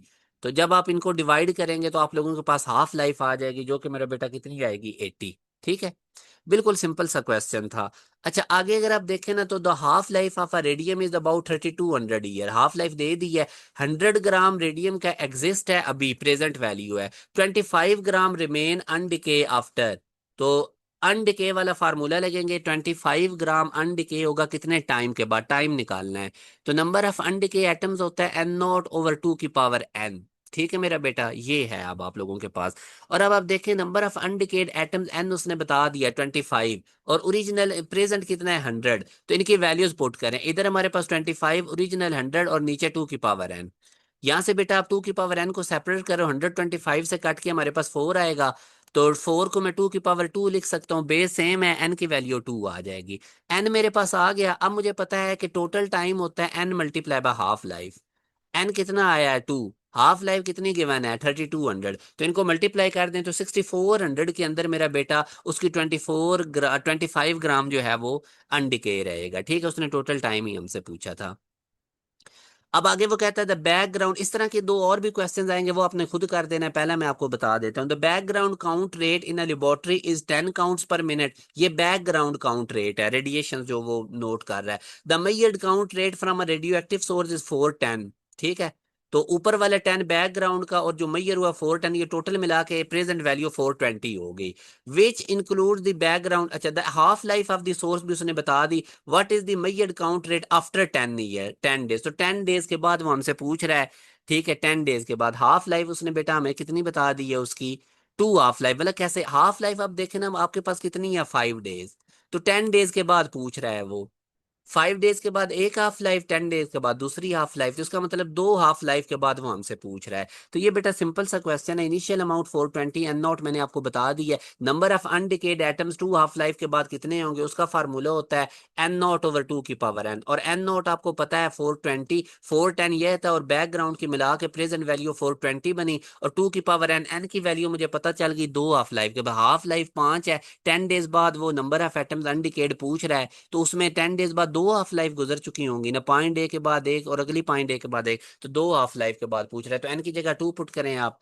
ठीक है, तो यहाँ से अब मेरे बेटा आप देख सकते हैं एन की वैल्यू आप वैसे भी निकाल सकते हैं, टोटल टाइम को हाफ लाइफ से आप डिवाइड भी कर सकते हैं। टोटल टाइम 10 है, हाफ लाइफ 5 है, तो वो अगेन 2 ही आएगा जो मैंने आपको वैसे ही बता दिया था। तो बस एन की जगह 2 पुट करें और एन नॉट की जगह 420, ये नंबर ऑफ अनडिकेड वाले फार्मूला में, तो 420 को 4 से डिवाइड करके 105 हमारे पास नंबर ऑफ अनडिकेड एटम्स रह जाएंगे 10 डेज के बाद। ठीक है बेटा। The count rate from a radioactive material falls from 400 count पर सेकंड टू 50 काउंट, ये उसकी एन नॉट इनिशियल है, और जो बाकी बच गई वो ये 50 है। 12 मिनट टोटल टाइम है, हाफ लाइफ वो पूछ रहा है, ये बिल्कुल पिछले क्वेश्चन की तरह ही है। Number of undecayed atoms equal होता है एन नॉट ओवर 2 की पावर एन, इनकी वैल्यूज प्लग इन करें। एन हमारे पास कितना है 50, इनिशियल कितना है 400, और 2 की पावर एन, 2 की पावर एन सेपरेट करें, 8 का मतलब होता है 2 की पावर 3, बेस सेम है, एन की वैल्यू 3 आ गई। अब आप टाइम का फार्मूला लगाएं, हाफ लाइफ होती है टोटल टाइम ओवर एन, तो यहां से मेरा बेटा आप लोग देख सकते हैं टोटल टाइम 12 मंथ गिवन था, एन 3 से डिवाइड करें तो 4 मिनट्स उसकी हाफ लाइफ आ जाएगी। तो आई होप अब आप लोगों को ये फार्मूलाज यूज करने आ रहे हैं। बिस्मत 210 का कहता है कि इसकी हाफ लाइफ 5 डेज है, time taken for 7-8 of a sample to decay, a fraction of decay उसने बता दिया 7-8। ठीक है, तो अब फ्रैक्शन ऑफ डिके एटम्स का 1-1/2 की पावर एन फार्मूला होता है, मगर फ्रैक्शन ऑफ डिकेड एटम्स उसने बता दी है 7/8, तो यहाँ से 1-1/2 की पावर एन 7/8 की इक्वल होगा। -1/2 पावर एन हमारे पास लेफ्ट साइड पे जाएगा, 7/8 राइट साइड, -1/2 की power N left right side पे जाके 7/8 में प्लस होगा, और 7/8 1 में से आके माइनस हो जाएगा। तो ये चीज बनेगी 1/2 की पावर एन इक्वल टू 1/8, 7/8 को जब 1 में से सब्ट्रैक्ट करेंगे तो 1/8, 8 को 2 की पावर 3 लिख सकते हैं, तो 2 की पावर एन इक्वल टू 2 की पावर 3, बेस सेम है, एन की वैल्यू 3 आ जाएगी। अब जो एन, अब टाइम वो पूछ रहा था, तो अगेन टाइम होता है हमारे पास N into half life, N 3 है, हाफ लाइफ आप देख सकते हैं 5 डेज है, तो 15 डेज उसको टोटल लगेंगे। ठीक है, 7/8 फ्रैक्शन उसकी डिके होने में। अब वही मेरा बेटा पहली स्लाइड वाले फार्मूलाज हैं, एक दफा आप बेशक वीडियो को पॉज करके उनको अच्छे से देख लें, बाकी ये सारे क्वेश्चंस होते जाएंगे। आगे वो कहता है 1/16 of the initial amount of a radio active isotopes remains undecayed. Again fraction of undecayed वो बता रहा है, फ्रैक्शन ऑफ अनडिकेड 1/16 है after 2 hour, the half life वो पूछ रहा है, सेम पिछला क्वेश्चन ही है। नंबर ऑफ अनडिकेड का फार्मूला लगाएं, एन नॉट ओवर 2 की पावर एन। तो अब यहाँ से देख सकते हैं हमारे पास जो ये एन है ये 1/16 हो गया है ओरिजिनल का, प्रेजेंट का, तो इसकी जगह 1/16 टाइम एन नॉट, आगे राइट साइड पे 1/2 की power N naught as it is, तो ये कट गए आपस में, 1/2 की पावर एन इक्वल टू 1/16, 16 को 2 की पावर 4 लिख सकते हैं, तो 2 की पावर एन इक्वल टू 2 की पावर 4, तो एन की वैल्यू 4 आ जाएगी। ठीक है, अब टाइम का फार्मूला लगा लें, टोटल टाइम होता है एन इंटू हाफ लाइफ, तो हाफ लाइफ 2 आवर्स है, 2 आवर्स के अंदर कितने मिनट्स होते हैं 120 मिनट, क्योंकि आंसर मिनट में था ना, तो 2 आवर्स की जगह 120 मिनट, और इसको ठीक है 120 मिनट्स, तो आप फार्मूला लगाएं। फार्मूला क्या था, टोटल टाइम को आप डिवाइड कर दें एन से, तो एन हमारे पास 4 आया, टोटल टाइम 120 डिवाइड करेंगे तो 30 मिनट्स हमारे पास क्या आ जाएगी, हाफ लाइफ। वही वाले फार्मूलाज यूज हो रहे हैं। आगे वो कहता है if the half life of a radio active sample is 10 hours, it's mean value life. ठीक है, तो ये याद रखें मेरे बेटा, मीन को एवरेज भी कहते हैं, एवरेज टाइम और हाफ लाइफ का ये रिलेशन होता है, हाफ लाइफ को 0.7 से डिवाइड कर दें। अब आप, और या इसका डिके कांस्टेंट की फॉर्म में भी ये फार्मूला होता है। बहरहाल अभी हमें हाफ लाइफ गिवन है, हाफ लाइफ की वैल्यू लिखें 10 और उसको 0.7 से डिवाइड करें, 0.7 का ऊपर जाके 100/7 करेंगे तो तकरीबन 14.4 आवर्स आएगा। नेक्स्ट क्वेश्चन में वो कहता है कि 20 ग्राम आपके पास एक रेडियो एक्टिव सब्सटेंस का रिड्यूस हो रहा है 10 ग्राम में 4 मिनट में। ठीक है, then in what time 80 gram of the same substance reduces to 10 gram. तो आप पहले हाफ लाइफ पता कर लें। सबसे पहले तो मेरे बेटा आप देख लें कि ये नंबर ऑफ अनडिके एटम्स, ठीक है, वो वाला फार्मूला 1/2 की पावर एन, ये वाला हमारे पास लगेगा। ठीक है, अब आप देख लें इनिशियल आपके पास प्रेजेंट में कितना है 20 ग्राम, और बाकी हो कितना गया 10 ग्राम, लेफ्ट हमारे पास 10 ग्राम, और इधर 1/2 की पावर एन की इक्वल। यहां से अब आप देखेंगे एन की वैल्यू हमारे पास 1 आ जाएगी, क्योंकि ये 1/2 होगा, 1/2 की पावर एन बेस सेम है, एन की वैल्यू 1। उसके बाद मेरे बेटा आप देखें हाफ लाइफ निकाल लें, टोटल टाइम को एन से डिवाइड कर दें, एन आपको पता है, टोटल टाइम आपको कितना लग रहा है 4 मिनट्स, 20 ग्राम से 10 ग्राम होने में total time 4 minutes, total time को आप एन से डिवाइड करें तो हाफ लाइफ निकल गई। बस अब हाफ लाइफ आ गई है तो अगली कैलकुलेशन आसान है। अब अगेन दोबारा से वही वाला फार्मूला लगेगा, क्योंकि अब दूसरी कंडीशन में वो कह रहा है कितना टाइम लगेगा 80 ग्राम से 10 ग्राम होने में। तो इनिशियल अमाउंट 80 ग्राम है, ये एन नॉट है, और 10 ग्राम हमारे पास एन है। Again N over N naught करें, एन हमारे पास 10 है, इनिशियल हमारे पास 80 है। तो यहाँ से अब अगेन एन निकाल लें, एन 3 अब आएगा, ये 1/8, 8 को 2 की पावर 3 करें इक्वल है 2 की पावर एन के, तो एन की वैल्यू 3। अब मेरा बेटा अगेन अब देखें, टोटल टाइम के लिए आपको एन को मल्टीप्लाई कर दें हाफ लाइफ से। हाफ लाइफ अभी आपने निकाल ली थी 4 मिनट, तो 4 को 3 से मल्टीप्लाई करेंगे तो 12 मिनट्स इसको लगेंगे 80 ग्राम को 10 ग्राम होने में। तो आप वो पहली स्लाइड्स वाले फार्मूलाज मेरा बेटा देख लें, बाकी नहीं मसला बनेगा। डिके कांस्टेंट हमारे पास जो होता है मेरा बेटा, याद रखें ये इंडिपेंडेंट होता है एज से, ये सिर्फ और सिर्फ डिपेंड करता है nature of radio active isotope पे। टेम्परेचर इंक्रीज करने से हाफ लाइफ के ऊपर कोई फर्क नहीं पड़ता, वो सेम रहती है, वो इंडिपेंडेंट होती है इनसे। Half life radio active substance की डिपेंड करती है बेटा, आप लोग याद रखें, ये सिर्फ और सिर्फ नेचर ऑफ द सब्सटेंस पे डिपेंड करती है हाफ लाइफ। उसके बाद वो कहता है the activity of a radio active element decreases to 1/8 of its original activity. ठीक है, ओरिजिनल एक्टिविटी अगर आई नॉट है तो आई जो है उसका वो 1/8 हो जाती है। कब? 18 साल में। फिर वो कहता है आफ्टर फर्दर 18 साल में एक्टिविटी कितनी हो जाएगी। तो जाहिर है अगर पहले 18 साल के अंदर 1/8 हुई है ओरिजिनल का, तो अब फिर इस 1/8 का वो दोबारा 1/8 हो जाएगी। ठीक है, तो वो 1/16 हमारा 1/64 बन जाएगा। यानी पहले 18 साल में जो एक्टिविटी है वो ओरिजिनल का 1/8 हुई है, तो अगले फिर 18 साल में वो अब वो 1/8 का फर्दर कितना हो जाएगी 1/8, तो वो हमारे पास 1/64 बनेगा। ठीक है, जो कि हमारे पास सी ऑप्शन में है। आगे वो कहता है radio active substance has a half life of 1 year, 3/4 of the substance will decay. Again fraction of decay का फार्मूला है, 3/4 विल डिके। तो फ्रैक्शन ऑफ डिके पहले तो आप देख लें, हाफ ईयर 1 ईयर है, हाफ लाइफ 1 ईयर है। ठीक है, तो यहां से अब आप देख सकते हैं कि 3/4 हमारे पास दो हाफ लाइफ के बाद होगी, तो वो आप दे पहली हाफ लाइफ के बाद और फिर दूसरी हाफ लाइफ के बाद 3/4। अच्छा, आगे वो कहता है half life of an element is about 2400 years. Half life उसने बता दी है। In how many years shall the earth lose all of that element due to radioactive decay? तो कंप्लीट रेडियोएक्टिव डिके के लिए इन्फिनिटी टाइम चाहिए होता है, तो इसलिए नेवर, ये कभी भी डिके पूरा नहीं होगा। The half life of a radium is 100 years। If a sample of radium has 200 mg, 1900 AD में उसका 200 mg पड़ा हुआ है, how much approximately would have decayed by 200 AD। अब देखो ना, उसकी हाफ लाइफ है 100 ईयर्स, अगर वो 1900 में 200 mg सब्सटेंस पड़ा हुआ है तो 2000 में जहर है, अब उसका एक 100 साल पूरे हो जाएंगे, एक हाफ लाइफ पूरी हो जाएगी। ठीक है, जब एक हाफ लाइफ पूरी हो जाएगी तो 200 mg का हाफ पड़ा होगा अमाउंट, तो वो कितनी हो जाएगी हमारे पास 100 mg। 200 mg पड़ा हुआ है ना, तो 100 साल बाद 100 mg रह जाएगा, क्योंकि उसकी हाफ लाइफ 100 ईयर्स है। 1900 में अगर हमारे पास 200 mg पड़ा हुआ है तो 100 साल बाद 2000 में 100 mg उसका हाफ रह जाएगा। The activity of a certain radioactive element drops to 1/64 of its initial value, 30 second, its half life। तो अगेन मेरा बेटा देख लें, अब ये आपसे बेसिकली वो आप अगर ये देखते हैं तो नंबर ऑफ एटम्स अनडिकेड का फार्मूला है। ठीक है, तो नंबर ऑफ एटम्स अनडिकेड उसने बता दिया 1/64 है, तो इसकी जगह 1/64 ओरिजिनल का लिखें, और लेफ्ट साइड पे वही चीज लिखें, एन नॉट से कट जाएगा, तो एन की वैल्यू यहाँ से आप 6 निकालेंगे। अब उसने टोटल टाइम बता दिया है, तो हाफ लाइफ क्या होती है, टोटल टाइम को एन से डिवाइड करें, टोटल टाइम 30 है सेकंड, और एन आपने 6 निकाला था तो 5 सेकंड आंसर आएगा। नेक्स्ट बेटा वो कहता है 1/64 of the initial amount of a radio active substance remains undecayed after 6 are the half life. Again पिछले क्वेश्चन की तरह ही है। अगेन आप लोग 1 ओवर नंबर ऑफ आप देख सकते हैं इंडिकेट एटम्स का फार्मूला लगाएं, 1/2 की पावर एन को 1/64 की इक्वल रखें, यहाँ से एन निकालें, और फिर हाफ लाइफ को टोटल टाइम को एन पे डिवाइड कर देंगे तो आंसर 60 मिनट आ जाएगा। अगेन मेरे बेटा आप देखें, if the half life of a radio active sample is 20 hours, it's mean value, mean life. तो मीन लाइफ हमें पता है, हाफ लाइफ को 0.7 से डिवाइड कर दें, 20 को 0.7 से डिवाइड करेंगे तो 28.86 आएगा। नेक्स्ट क्वेश्चन में वो कहता है decay constant of a radio active sample, वो किस पे इंडिपेंडेंट होता है। तो ना तो आप देख सकते हैं मेरा बेटा, वो जो ये सिर्फ और सिर्फ नेचर पे डिपेंड करता है रेडियो एक्टिव एलिमेंट के, बाकी इन तमाम से ये इंडिपेंडेंट होता है, तो all of these. When density is double than half life, तो डेंसिटी का मेरा बेटा याद रखें, हाफ लाइफ इससे इंडिपेंडेंट होती है, वो सिर्फ नेचर पे डिपेंड करती है आइसोटोप के।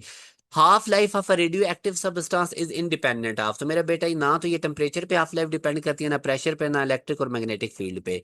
आगे वो कहता है half life of substance is 25 years, if a sample of sub substance has 1000 mg in 2000 AD, how much approximately would have decayed by 2050। Half life उसकी 25 साल है। 2000 एडी में अगर 1000 mg अमाउंट पड़ी हुई है तो 2050 एडी तक दो हाफ लाइफ गुजर चुकी होंगी, 25 साल बाद एक और 25 साल बाद दूसरी। तो दो हाफ लाइफ के बाद ये अमाउंट अगर आप देखें ना, स्टार्ट में आपके पास कितनी पड़ी है 1000 mg, तो एक हाफ लाइफ के बाद 25 साल बाद 500 mg रह जाएगी और उसके बाद 250 mg रह जाएगी। यानी 2050 तक दो हाफ लाइफ गुजर चुकी होंगी तो 250 mg अमाउंट बच चुकी होगी। तो डिके कितनी हुई है, इनिशियल 1000 में से 250 माइनस कर दें तो 750 mg डिके हो चुकी है। तो डिके ही उसने हमसे पूछी थी दो हाफ लाइफ बाद। आगे नेक्स्ट देखें, bismuth 210 has a half life 40 days।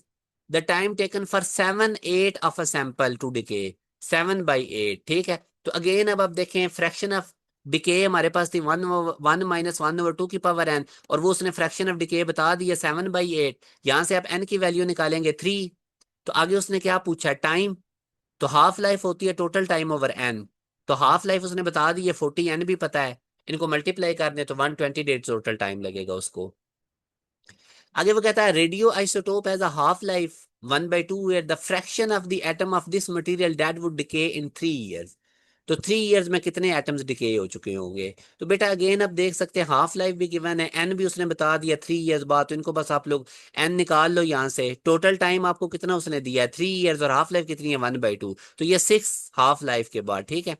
तो यहां से अब आप देख सकते हो वो आपसे पूछ रहा है आगे the fraction of atoms of this material that would decay. तो फ्रैक्शन ऑफ डिके का फार्मूला लगा है 1 - 1/2 की पावर n, n आपने निकाल लिया है। इसकी वैल्यू पुट करके आप देखेंगे 63/64। अगर आप मेरी पहली स्लाइड कर लेंगे ना हाफ लाइफ क्वेश्चन से पहले जो मैंने बताई थी, तो आपकी ये सारे होते जाएंगे। आगे वो percentage of the original quantity of a radio active material left पूछ रहा है आफ्टर 3 हाफ लाइफ। तो लेफ्ट अनडिकेड का फार्मूला आपको पता है 1/2 की power n into n not होता है। तो अब n की जगह पे आप 3 पुट करें और मल्टीप्लाई इसको 100 से कर दें, क्योंकि वो फ्रैक्शन भी परसेंटेज में पूछ रहा है। तो 12.5 आएगा 100 को 8 से जब डिवाइड करेंगे। आगे वो कहता है the half life of a radio active substance is 7 day if the initial mass of a radio active substance is 300 mg। Initial कितना है 300, then the mass remaining undecayed after 28 days. तो मास ऑफ अनडिकेड एटम्स निकालना है बेटा, पहले n निकाल लो। Total time given है 28, ठीक है। और हाफ लाइफ अब आप देखो, हाफ लाइफ, ठीक है। तो यहां से आप टोटल टाइम आपके पास 28 है, हाफ लाइफ 7 डे उसने बताई है। 28 को 7 से डिवाइड करो n4। तो नंबर ऑफ अनडिकेट एटम्स का फार्मूला लगाएं n0/2 की power n, n not initial 300 है, n आपने 4 निकाला। तो इनको सॉल्व करोगे तो 18.75। आगे वो कहता है radio active substance has a half life of 2 days, 3/4 of this substance will decay. तो ये 4 डेज के बाद, एक हाफ लाइफ के बाद 50% और दूसरी हाफ लाइफ के बाद आगे फिर, तो ये टोटल आप देखेंगे तो हमारे पास जो डिके हो जाएगी वो 3/4 होगी। ये अब इस तरह के क्वेश्चन मैं आपको पहले करवा के आया हूँ, ये आप लोगों ने करना है। इसका आंसर मैंने डेल्टा बता दिया है। इसी के साथ ये भी क्वेश्चन बिल्कुल उसी तरह का ही है, इसको भी वीडियो को पॉज करके आप लोगों ने करना है। इसका आंसर 60 मिनट्स है। ये वाला क्वेश्चन भी बेटा अब आप लोगों ने ट्राई करना है, इस तरह का मैंने आपको पीछे करवाए हैं 2-3 क्वेश्चन। ये वाला क्वेश्चन भी ट्राई करें आप लोग, इसका वीडियो को पॉज करके स्क्रीनशॉट ले लें। उसके बाद अब इसमें जैसे वो कहता है हाफ लाइफ सैंपल की हमारे पास कितनी है 22 years, the time in which the sample will decrease to 12.5% of its original value. तो परसेंटेज का फार्मूला लगाएं, अब आप देख सकते हैं, ठीक है। तो वो हमारे पास 1/2 की power n multiply by 100 into percentage decay, ठीक है। तो यहाँ से बस वैल्यूज प्लग इन कर लें, आप n निकाल लें, ठीक है। हो जाएगा ये। हाँ जी, n की वैल्यू 3 आएगी। आगे हमें पता है टोटल टाइम होता है n इंटू हाफ लाइफ, तो इनको मल्टीप्लाई करके आंसर निकाल लेना है। बस वो पहली स्लाइड याद रखेंगे, ये भी अब क्वेश्चन मैं आपको करवा के हूँ, सेम उसी तरह के ही है। पहले एक्टिविटी हो रही है 1/3 9 ईयर्स में, तो अगले फिर 9 ईयर्स में भी इसका 1/3 हो जाएगा। तो ये हमारे पास कितना हो जाएगा I0/9। ये वाला बेटा देखें, एक एक्स मैस है और एक वाई का मैस है। एक्स का मैस कितना है 10 ग्राम, वाई को उसने नहीं इधर लिखा हुआ, वो 30 ग्राम है। आगे वो कह रहा है इनकी हाफ लाइफ कितनी है, एक्स की 3 डेज है और वाई की भी, ठीक है। What mass X and Y after 6 days, दोनों की हाफ लाइफ 3 डेज है।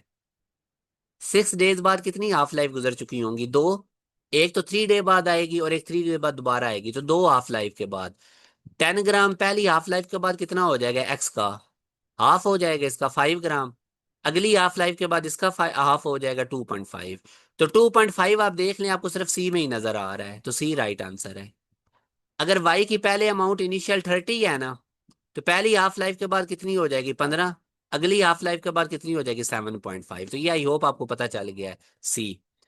अच्छा उसके बाद बेटा आगे देखें, radio active isotope has a half life of 21 days, at the end of 42 days of the original radio active isotope will be left. तो ये भी बिल्कुल बेटा पीछे क्वेश्चन मैंने आपको बताया था। पहले तो एन निकाल लें, टोटल टाइम आपको उसने कितना बताया है 42 days, हाफ लाइफ कितनी है 21, एन 2 आया। तो आप लोगों ने नंबर ऑफ अनडिकेड एटम्स का फार्मूला लगा देना है मेरा बेटा, 1/2 की पावर n × 100। तो n की जगह वैल्यू पुट करेंगे तो आंसर आ जाएगा 25%। 100 से मल्टीप्लाई करना है क्योंकि वो परसेंटेज में पूछ रहा है। ये वाला क्वेश्चन भी आप लोगों ने खुद करना है, इसका स्क्रीनशॉट ले लें, इंपॉर्टेंट क्वेश्चन करें इस तरह के मैंने आपको करवा दिए हैं। तो ये मेरा बेटा आप लोगों को मैंने अब हाफ लाइफ के भी सारे पास पेपर के क्वेश्चंस करवा दिए हैं। अब बेटा नेक्स्ट हमारा जो टॉपिक रेडिएशन एक्सपोजर मैंने आपको बताया था, अभी मैं आपको थोड़े और इसके एमसीक्यूज प्रैक्टिस करवाता हूं। इसमें से अब बेटा आप देखें, which of the following are sources of background radiation. तो ये मेरे बेटा अगर आप देखोगे ना, तो बैकग्राउंड रेडिएशन का बर्निंग ऑफ टॉक्सिक मटेरियल भी होता है, burning of fuels in industries भी होता है, तो बोथ ए एंड बी आएगा। मेरा बेटा ये वाले टॉपिक टोटली इंफॉर्मेशन बेस है, आप लोगों ने अपनी प्रोविंस की टेक्स्ट बुक में से रीडिंग कर लेनी है, आपको इनका प्रॉब्लम नहीं बनेगा। आयोनाइजेशन ऑफ एयर और radiation exposure is due to ionization radiation such as. तो ये मेरा बेटा आप लोगों ने याद रखना है कि हमारे पास गैमा रेज भी होती हैं और लो एनर्जी फोटोन भी, मतलब ये कि इसमें आप लोगों के पास एक गैमा रेज आएगा और दूसरा एक्स रेज आएगा, इन दोनों की एनर्जी ज्यादा है। तो ये हमारे पास आयोनाइजेशन करती है। अच्छा, rocks are sometimes radio active and they give off radio active, तो ये रेडोन गैस देते हैं। Background radiation refer to radiation that is always present, C. Quality factor of alpha particle into the body, तो ये याद रखें 10 भी हो सकता है, 20 भी, 15 भी, तो ऑल आर पॉसिबल। आरबीई को बेटा रिलेटिव बायोलॉजिकल इफेक्टिवनेस कहते हैं, तो अल्फा इसका राइट आंसर है।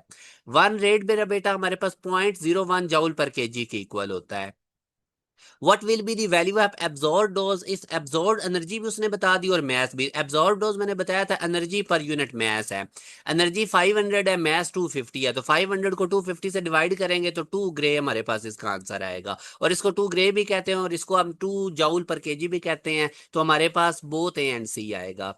The quantity of radiation which produce X ions pairs in 1 cm³ of dry air is known as 1 Rontgen. Here X is equal to, तो इसकी value direct याद रखे 2.0 10 की पावर 9। वैल्यूज बेस और information base ये सारे MCQs हैं। आगे मेरा बेटा आप देख सकते हैं कि 10 क्यूरी इज इक्वल टू, तो एक के अंदर 3.7 10 की power 10 disintegration per second atoms होते हैं, तो 10 है तो 3.7 को 10 से मल्टीप्लाई करेंगे तो 37 मल्टीप्लाई बाय 10 की पावर 10 हो जाएगा। आगे डियर सुन, आर बी फॉर न्यूट्रॉन ये याद रखें, हमारे पास 4 भी हो सकता है, 10 भी, 5 भी, all are possible. Immediate radiation injury R B for neutron as, तो ये बेटा 2 होती है हमारे पास, ठीक है। उसके बाद R B of beta rays plus R B of gamma rays, दोनों का मिला के इसकी वैल्यू 2 होती है। और अगर R B of X rays over R B of gamma rays की रेशियो पूछी जाए तो ये 1 होती है। Rem stand for dear students याद रखें, ये रोंटगन इक्विवेलेंट इन मेन होता है हमारे पास, ये भी आप लोगों ने। The average radiation dose by wearing a luminous watch for a year, तो इसके लिए 30 मिली साइवर्ट होता है, ये मैंने पीछे भी आपको बताया। Radiation exposure is measured in, तो इसके ये दोनों यूनिट्स हैं, साइवर्ट में भी मेजर होती है और रैम में भी। अब interaction of radiation with matter में से मैं बेटा आपको बताता हूँ। Mass of alpha particle, alpha particle basically helium का न्यूक्लिया है। ये पेज नंबर 234 पे जो टेबल है पंजाब की बुक में वो लाजमी देखें। हीलियम बेसिकली आप देखें ना तो इसका मैस 4 टाइम्स होता है। आप प्रोटोन आप देखें ना वो H11 होता है, उसका मैस 1 है, हीलियम का 4 है, तो इसका मतलब है अल्फा पार्टिकल हीलियम न्यूक्लियाई है, तो अल्फा पार्टिकल का मैस प्रोटोन के मैस का 4 टाइम है। Which statements concerning alpha particle is correct, तो बेटा याद रखें ये आयोनाइजेशन प्रोड्यूस करता है जब ये ट्रेवल करता है, ठीक है, क्योंकि इसके पास आयोनाइजेशन पावर होती है। ये अल्फा पार्टिकल पे +4 ही चार गलत है, प्लस ई वाला भी नहीं है, ठीक है, तो सी वाली ठीक है। Which of the following statement about beta particle is correct, तो बीटा पार्टिकल के बारे में याद रखें ये इलेक्ट्रॉन्स होते हैं जिनका न्यूक्लियर ओरिजिन है। मैंने आपको न्यूट्रॉन डिके और प्रोटॉन डिके चैप्टर के शुरू में बताया, तो आपको पता है न्यूक्लियर ओरिजिन कैसे इलेक्ट्रॉन्स का होता है। फिर मेरा बेटा डायग्राम ये क्या शो करती है, ये रेडिएशन जो इसमें से गुजर रही है ना, गुजर के देखिए नॉर्थ पोल की तरफ जा रही है। तो जब ये नॉर्थ पोल की तरफ बैंड हो रही है तो यहाँ से हमें पता चल रहा है बीटा पार्टिकल्स की ये खासियत है कि ये नॉर्थ पोल की तरफ बैंड हो जाती है मैग्नेटिक फील्ड में से गुजरते हुए। शील्डिंग ऑफ गैमा रेडिएशन, तो लेड जो है वो हर तरह की रेडिएशन को शील्ड करता है, अपने अंदर एब्जॉर्ब करता है। Gamma radiation de excitation of nucleus की वजह से होती हैं। In a radio active phenomena, इसमें वो कह रहा है कि अल्फा पार्टिकल की लेस डेविएशन क्यों होती है, क्योंकि अल्फा पार्टिकल का मैस ज्यादा होता है। ये मैंने आप देखे ना, इसमें से गुजर रहा है तो उसकी डेविएशन लेस हो रही है, मैस ज्यादा। Ionization power of alpha particle बेटा याद रखिए 100 टाइम्स ग्रेटर होती है बीटा पार्टिकल की। मैंने टेबल में कंपैरिजन बना के आपको बताया था। Which one of the following radiation possesses maximum percentage penetrating power, तो सबसे ज्यादा पेनिट्रेटिंग पावर न्यूट्रॉन की होती है, उसके बाद गैमा रेज की। अच्छा, उसके बाद beta particle do ionization by, तो याद रखें बेटा बीटा पार्टिकल्स में चार्ज होता है, पॉजिटिव भी होता है नेगेटिव भी, तो ये रिपल्शन अट्रैक्शन दोनों की वजह से आयोनाइजेशन कॉज करता है, और डायरेक्ट कोलिजन से भी कर देता है। तो ऑल ऑफ दीज बेटा, which of the following is true for gamma rays, तो गैमा रेज के बारे में याद रखें, एक तो ये न्यूट्रल होती है और इनका रेस्ट मैच जीरो होता है, डेल्टा राइट आंसर है। गैमा रेडिएशन मेरा बेटा बिल्कुल सिमिलर होती है जीरो रेस्ट मैस पार्टिकल्स। उसके बाद the ionization power of beta particle ये 100 टाइम्स स्मॉलर होती है अल्फा पार्टिकल का, मैंने टेबल में बताया था। Which one of the following radiation possesses minimum penetrating power, तो मिनिमम पेनिट्रेटिंग पावर अल्फा की होती है और आयोनाइजेशन पावर इसकी सबसे ज्यादा होती है। A negative beta particle can do ionization, negative beta particle मेरा बेटा या रिपल्शन करेगा या अट्रैक्शन करेगा, तो both A and C. Atomic nuclei और आइसोटोप्स आखिरी टॉपिक है जिसमें से मैं अब आपको पास पेपर के क्वेश्चंस करवाने लगा हूं। आइसोटोप्स ऑफ एन एलिमेंट, तो याद रखें इनकी सेम केमिकल प्रॉपर्टीज होती हैं। फिर मैंने आपको बताया था विच of the following is pair of isobar, isobar का मैंने बताया था कि उनके सेम एटॉमिक मास होता है। मैं आपको एक और चीज समझाता हूं, आप ना इनका तीसरा तीसरा लेटर देखें एंड पे। आइसोटोप्स में तीसरे नंबर पे एंड से काउंट करें पी आ रहा है, आइसोबार्स में तीसरे नंबर पे एंड से ए आ रहा है, आइसोटोन्स में तीसरे नंबर पे एन आ रहा है। अब आइसोटोप्स में तीसरे एंड से काउंट करें, पहले नंबर पे एस है, दूसरे पे ई है, तीसरे पे पी आ रहा है, तो आइसोटोप्स में पी सेम होगा, पी से proton same number of proton. Isobars में तीसरे नंबर पे ए आ रहा है ना एंड से, तो इसका मतलब आइसो ए से एटॉमिक मास, आइसोबार्स में एटॉमिक मास सेम होगा। आइसोटोन में एंड से एन आ रहा है ना, तो इसका मतलब इसमें सेम नंबर ऑफ न्यूट्रॉन्स होंगे, ये याद रखें। और उसके बाद याद रखें मैंने आपको बताया था आइसोबार्स आइसोटोन्स या मिरर न्यूक्लियाई एटम्स होते हैं डिफरेंट एलिमेंट के, और आइसोटोप्स का मैंने बार बार बताया था कि ये एटम्स होते हैं सेम एलिमेंट के। तो अब इनमें एटॉमिक मास किसका सेम है, डेल्टा ऑप्शन में, तो जिनका एटॉमिक मास सेम है वो आइसोबार्स होते हैं। आइसोबार्स की उसने पूछा था। विच of the following statement is correct, तो बेटा याद रखें दो आइसोबार जो होते हैं उनका सेम एटॉमिक मास होता है, ठीक है, two isobar have same mass number, ठीक है, एटॉमिक मास ही। Which of the following element is most unstable, सबसे अनस्टेबल डियर स्टूडेंट्स हमारे पास H2 होता है और सबसे स्टेबल आयरन होता है। The radius of an atom is 10 की power 4 times greater than the radius of nucleus, ये याद रखना है।